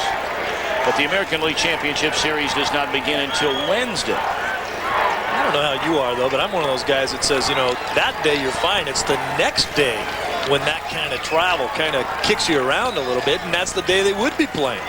Art Howe agreed when you brought that up yesterday. So did Joe Torre. When you get in, I mean, you're kind of running on fumes, but enough fumes to go ahead and get out there and do what you got to do. How many miles do you think Zim has walked? Oh, how about the conversation we had with Zimmer about that? So, you asked him about the air miles, and the thing he said he was talking with his wife, Soot. They were high school sweethearts at Cincinnati's Western Hills High School, and he said what I would like to know when I talked to my wife about it, he said, how many national anthems have I heard? And he brought up a great point, because it's not a matter of just counting up the games that he's been in, because he said, hey, I've been in the game 53 years. I played winter ball almost all of those years. It seems like I was in winter ball. And he said, you know, I like to go to the racetrack, and sometimes you hear 2 anthems there. Exactly. He said, how many anthems? I asked him how many flights does he think he's been on. In the air by Chavez, left center field, hit pretty well, and that ball caught. No! In and out of the glove of Knobloch. And in with a stand-up double is Chavez. I think Knobloch very upset with himself that he didn't get to that ball. Well, I think, you know, a little bit of his inexperience showed right there, shying away from the wall when he finally got to it. But how about Chavez finally doing what Jason Giambi's been trying to tell him to do, and that's go into that opposite field gap. You see, Knobloch shied away from the wall right there. He takes a little stutter step. Thought he might run into the wall before the ball got there. There's not quite sure about what's going on. Didn't run head on into the wall. Well, that's a good sign for Chavez, though, to be hitting the ball into that left center field gap. They say on this team that that's when he is at his best. Joe Torre coming out, and that may be it for Stanton. You don't want to overuse him today where he couldn't go tomorrow. They're going to bring in Ramiro Mendoza. With 1 out, 1 on, and the Yankees in front by 5. We're in the 8th. We'll be back. Fox, presented by Budweiser, is brought to you by Budweiser with the crisp, clean, refreshing taste you'll find in no other beer. This Bud's for you by Nissan. Nissan introduces the totally new V6 Ultimate.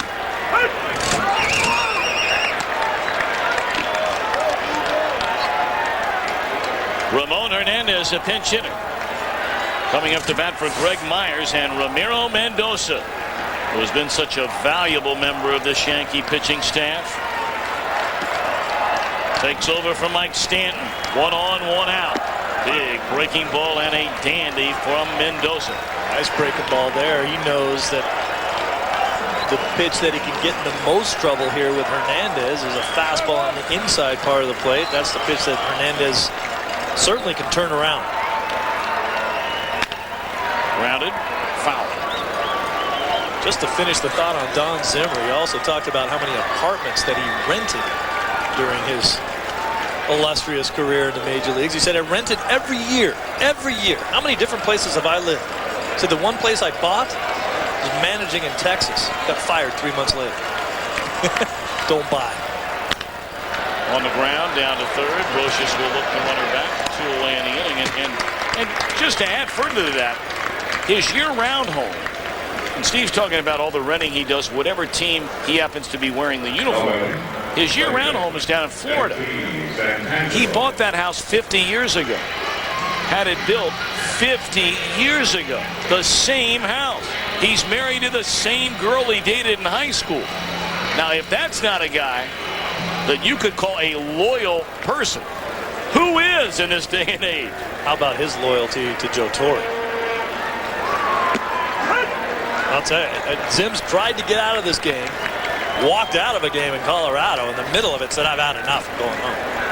He was my bench coach when I played in Boston and said, I've seen things that you guys do on this team that I've never seen in baseball in my life. I'm quitting and going home. Right back to the mound, and that's going to do it. We go to the 9th. All Yankees gearing up for a long plane ride home in Game 5 tomorrow. Bacon Mushroom Melt. When you gotta have one, you gotta have one. And by Nissan. Nissan introduces the totally new V6 Ultima, the cure for the common car. Top of the 9th inning here in Oakland, 7-2 Yankees. Jeff Tam has taken over on the mound. He was the busiest of pitchers this season for Art Howe's team. 70 games. Been an outstanding pickup. Nobody wanted this guy 3 years ago. Ramon Hernandez takes over behind the plate.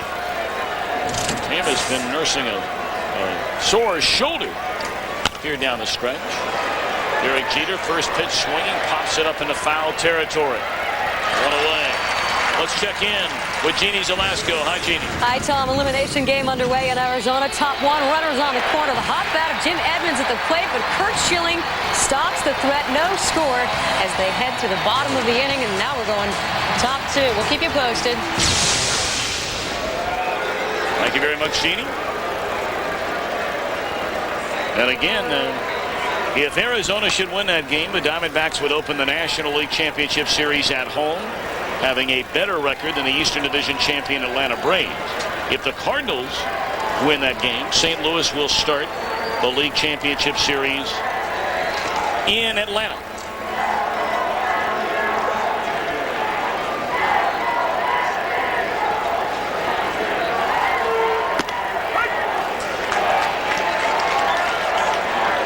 Well, what we're seeing here in this Oakland game is the same type of MO that Art Howe uses when he's winning a ball game as well, as far as the way he uses his bullpen there, the righty-lefty combination.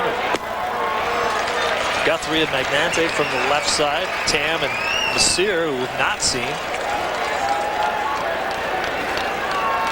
coming in as the righties. Barry Zito, starter from yesterday. The game he pitched.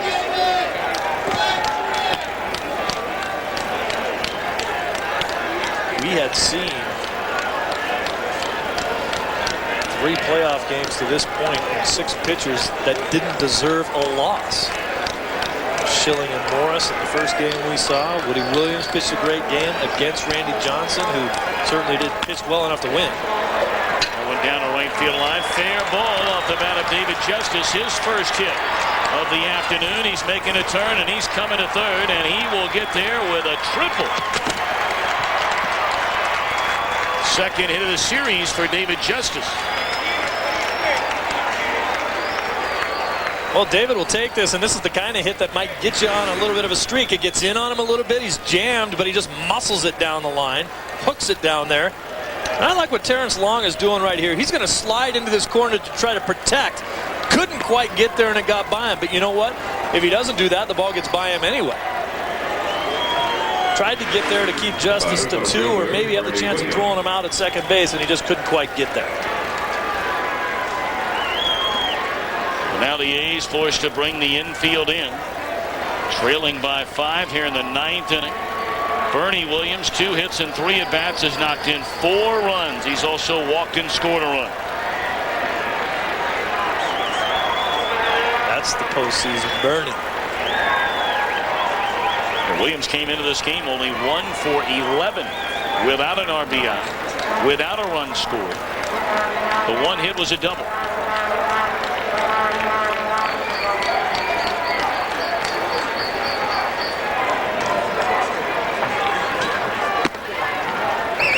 You begin to see the brightness again that we saw in yesterday's ball game, with the sun kind of peeking its way back out and the reflection back on the hitters. You look at Bernie Williams, there's almost like a little spotlight. There's a great view of the sun shining back off of those shades. And then you take a good look at Bernie Williams at the plate, and there's like a little spotlight on him, like we're going to take a nice picture of him. It's portrait time.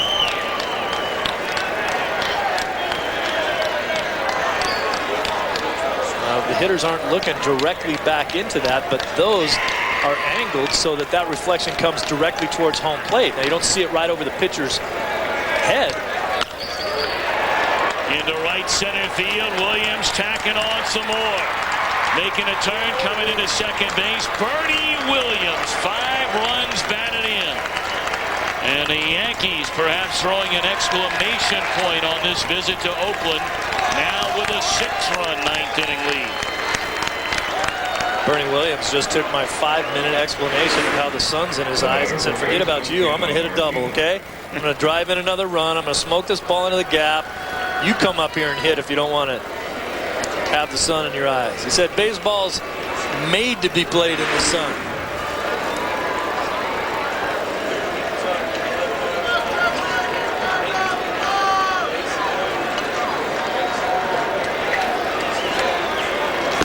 I'm not sure anybody besides those who wear the Yankee pinstripes and their most ardent followers. And there are a lot watching this game right now that figured, well, when they fell behind 2-0, they weren't coming to play again in the Bronx. Some are going to say, I knew they could have done it. I knew it. I knew they'd do it. These are the Yankees. There is a scramble right now to buy the tickets. You better believe it. And they will show up. Talk about a packed house that'll be rocking. For New York fans to think that possibility that might be the last game of the postseason of 2001, you better get your ticket early. You better make sure you have your credential to get into the yard, because they kick people like you right out of there. Especially if you don't have a little thing that says Fox broadcast team with your picture on it. Well, then you better be ready. Here's a 2-1 on the ground to the right side. 2 away in the inning. On the third goes Williams. This has been some kind of statement made by this Yankee club. And everybody knew they were a proud champion. They've also been a classy champion. Perhaps no more so personified than their manager, Joe Torre. And there are a lot of people out there that don't want to like the Yankees. It's hard not to like them when you get around them. Hey, I'm one of them. Hey, I grew up playing for the Red Sox. You know, that's you don't like the Yankees in no case. You cannot spend the amount of time that we have spent around the Yankee organization over the last 5 or 6 seasons and not like what they've done. I don't care what organization you grew up in. We'd like to thank, by the way, our friends at Fox Family Channel, as there's a base hit in the right field by Posada. Scoring Bernie Williams, making it 9-2 Yankees. But we'd like to thank those at the Fox Family Channel for taking on this telecast, which ran well longer than we had anticipated and paved the way for us to shift many in our audience over to Game 5 in Phoenix. Tom, what I'm going to be interested in finding out and kind of keeping an eye on is how the attitude of this Oakland A's team changes, and hopefully it doesn't at all. These are a bunch of wild, happy-go-lucky guys. That's how they got to the point where they're at. Clearly, the pressure point has shifted now after winning 2 straight games and now the possibility of dropping 2 in a row.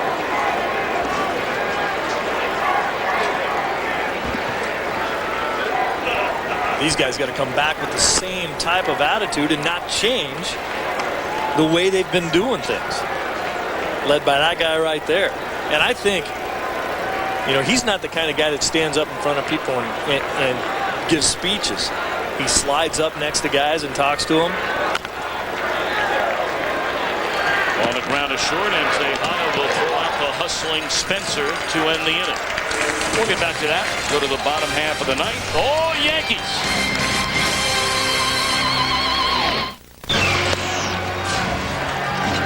Well, we'd like to remind you that barring a miracle comeback here in the Oakland bottom half of the ninth inning, and the A's are down by 7. Game 5 from Seattle tomorrow. Game 5 from the Bronx tomorrow. The Indians and the Mariners will be at 4 Eastern, 1 Pacific. The Athletics and the 3-time defending world champion Yankees will tee it up at 8 Eastern, 5 Pacific.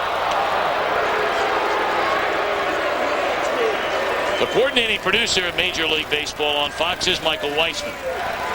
Today's game and our entire crew throughout the entire year, produced by Jeff Gallen and directed by Jim Lynch. Our associate director is Derek Manning. Our broadcast associate, Kevin Dresser. Our technical producer, Greg Marlowe. The studio was produced by Gary Lang, directed by Bob Levy. The senior producer of Fox Sports is Bill Brown, and the executive producers of Fox Sports are Ed Gorn and David Hill. We thank, as always, Mark Wagner for all of our stat work in the booth. Mark Daddy Wags Wagner. And we want to thank all of our entire crew. I mean, because a lot of them are logging 20-hour days. They're going to be flying all night. Looks like we could be making our way, maybe, to New York for Game 5 tomorrow. Soriano can't get rid of it. That's an infield hit for Johnny Damon. Let's go to Jeannie Zelasco. Tom, no surprise to see Mark McGwire in the lineup for Game 5 in Arizona. Unfortunately for St. Louis, the result is the same. Schilling gets him swinging. Mac 1 for anonymous series. No score, bottom 2, Tom. Jeannie, thank you. Notice, again, the roof closed at Bank One Ballpark in Phoenix.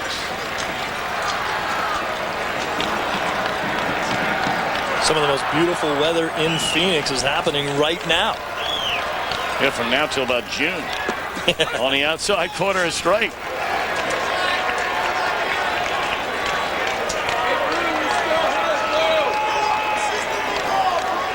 Steve, what else can you say about this Yankee team? I mean, we may be doing the ball game tomorrow night, but to come in here down 2-0,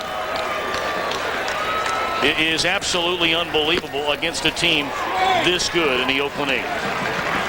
Well, the type of team that they've been over the last 6 seasons, when you're talking about the championships that they can roll out and talk about, pressure isn't a main issue. They got down 2-0. They probably played looser. And in fact, that's exactly what Joe Torre was going to ask them to do. Play more aggressively, not less, and go out there and have some fun. When you look at the score of today's ball game, 9-2. That's having a little bit of fun. Bernie Williams spanking the ball all over the yard. He showed the numbers of all the guys that got hits in that lineup. Very balanced attack today. You add on a couple bad plays by the Oakland Athletics, and you end up with a big game for the Yankees. And that one fouled off the leg of Tejada, and he goes down in the box. They weren't with us earlier. A foul ball off the tibia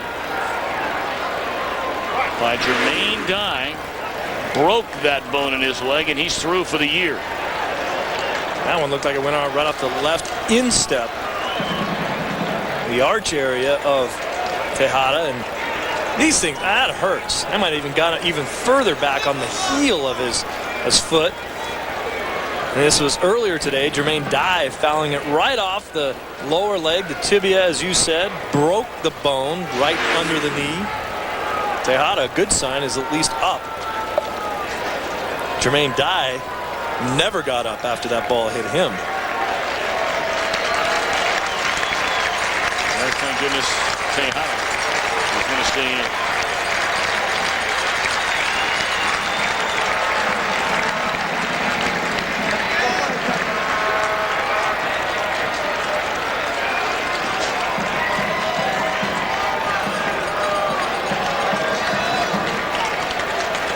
The flip side of the coin is, if you're an A's fan,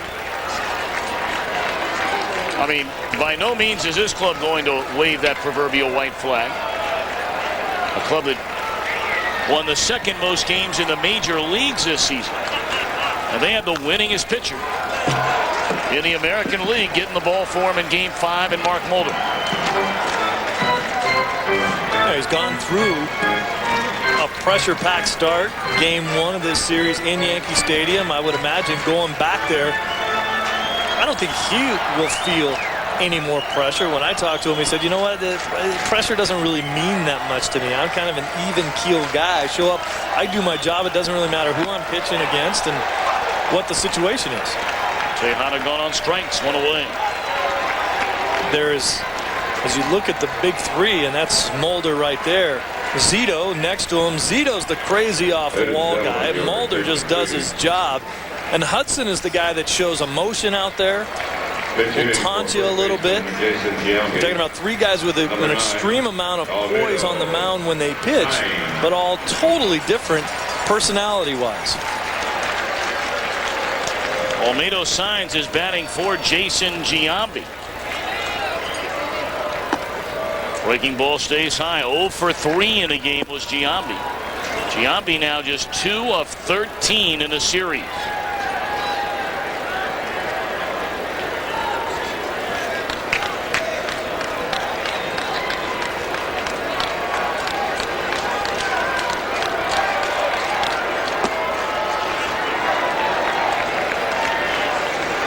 Tejada went up there to bat here in the ninth. So too did Johnny Damon. But they hit for Giambi. I'm wondering if maybe Art Howe watched that ball bounce off of Tejeda's foot there. Tejada and decided, I'm not going to send Giambi up in this situation. Why let me get an opportunity where he might get hit by a pitch or foul a ball off of his foot, and he's out of the lineup for Game 5. Well, they're already without Jermaine Dye. We know that much.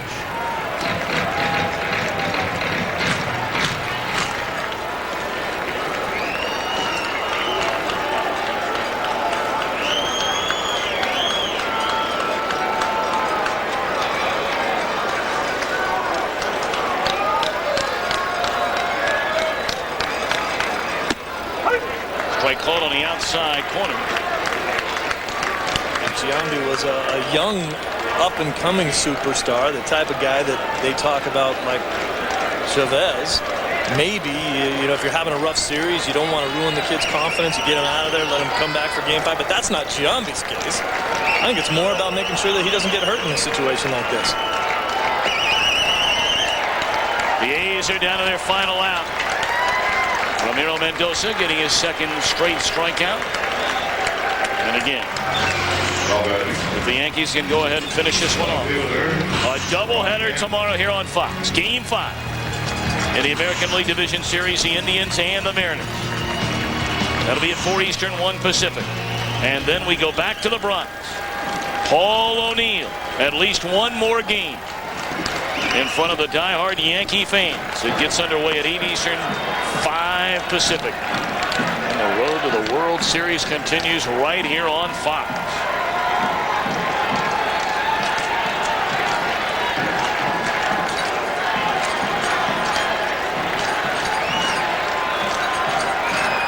Well, both teams will let it all hang out tomorrow. That ball hammered down the left field line, but foul off the bat of Ron Gant. What I mean by that is, you can rest assured that Andy Pettitte will say to Joe Torre, hey, look, if Roger Clemens runs into some trouble or his hamstring starts bothering him again,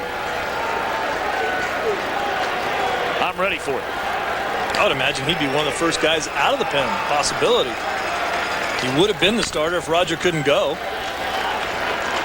They didn't expect him to throw a complete game. It was going to be Andy Pettitte and friends. They have the kind of bullpen that can do that. Even Stanton, after throwing the job that he did today for the Yankees, will take the ball again tomorrow. Joe didn't overuse anybody. And Art Howe had to be careful about that as this game went on. He did get Guthrie a couple of innings, but he threw a minimal number of pitches in that sack. Ramiro Mendoza fans the final 3 A's of the ball game. So, Steve, we wondered if it could happen. The Yankee people kept saying it can happen. We're going back to the Bronx for Game 5. Certainly nobody can be happier about this than the New York Yankees going back into their own backyard, where it's certainly difficult to win games. The Oakland Athletics walked in there and won the first 2 games of this series. I would imagine the atmosphere would be a little bit different for Game 5 of this series. The A's left 10 men on base as they continue to struggle with runners in scoring position. They had runners on the corners with nobody out in the first inning. Failed to score. The Yankees jumped on them in the second. Never looked back. So for Steve Lyons, I'm Tom Brenneman saying so long from Oakland. Our final score, 9-2 Yankees. And a reminder, a doubleheader to decisive Game 5. It'll be the Indians and the Mariners at 4 Eastern, 1 Pacific. The Yankees from the Bronx, 8 Eastern, 5 Pacific. We'll see you tomorrow night.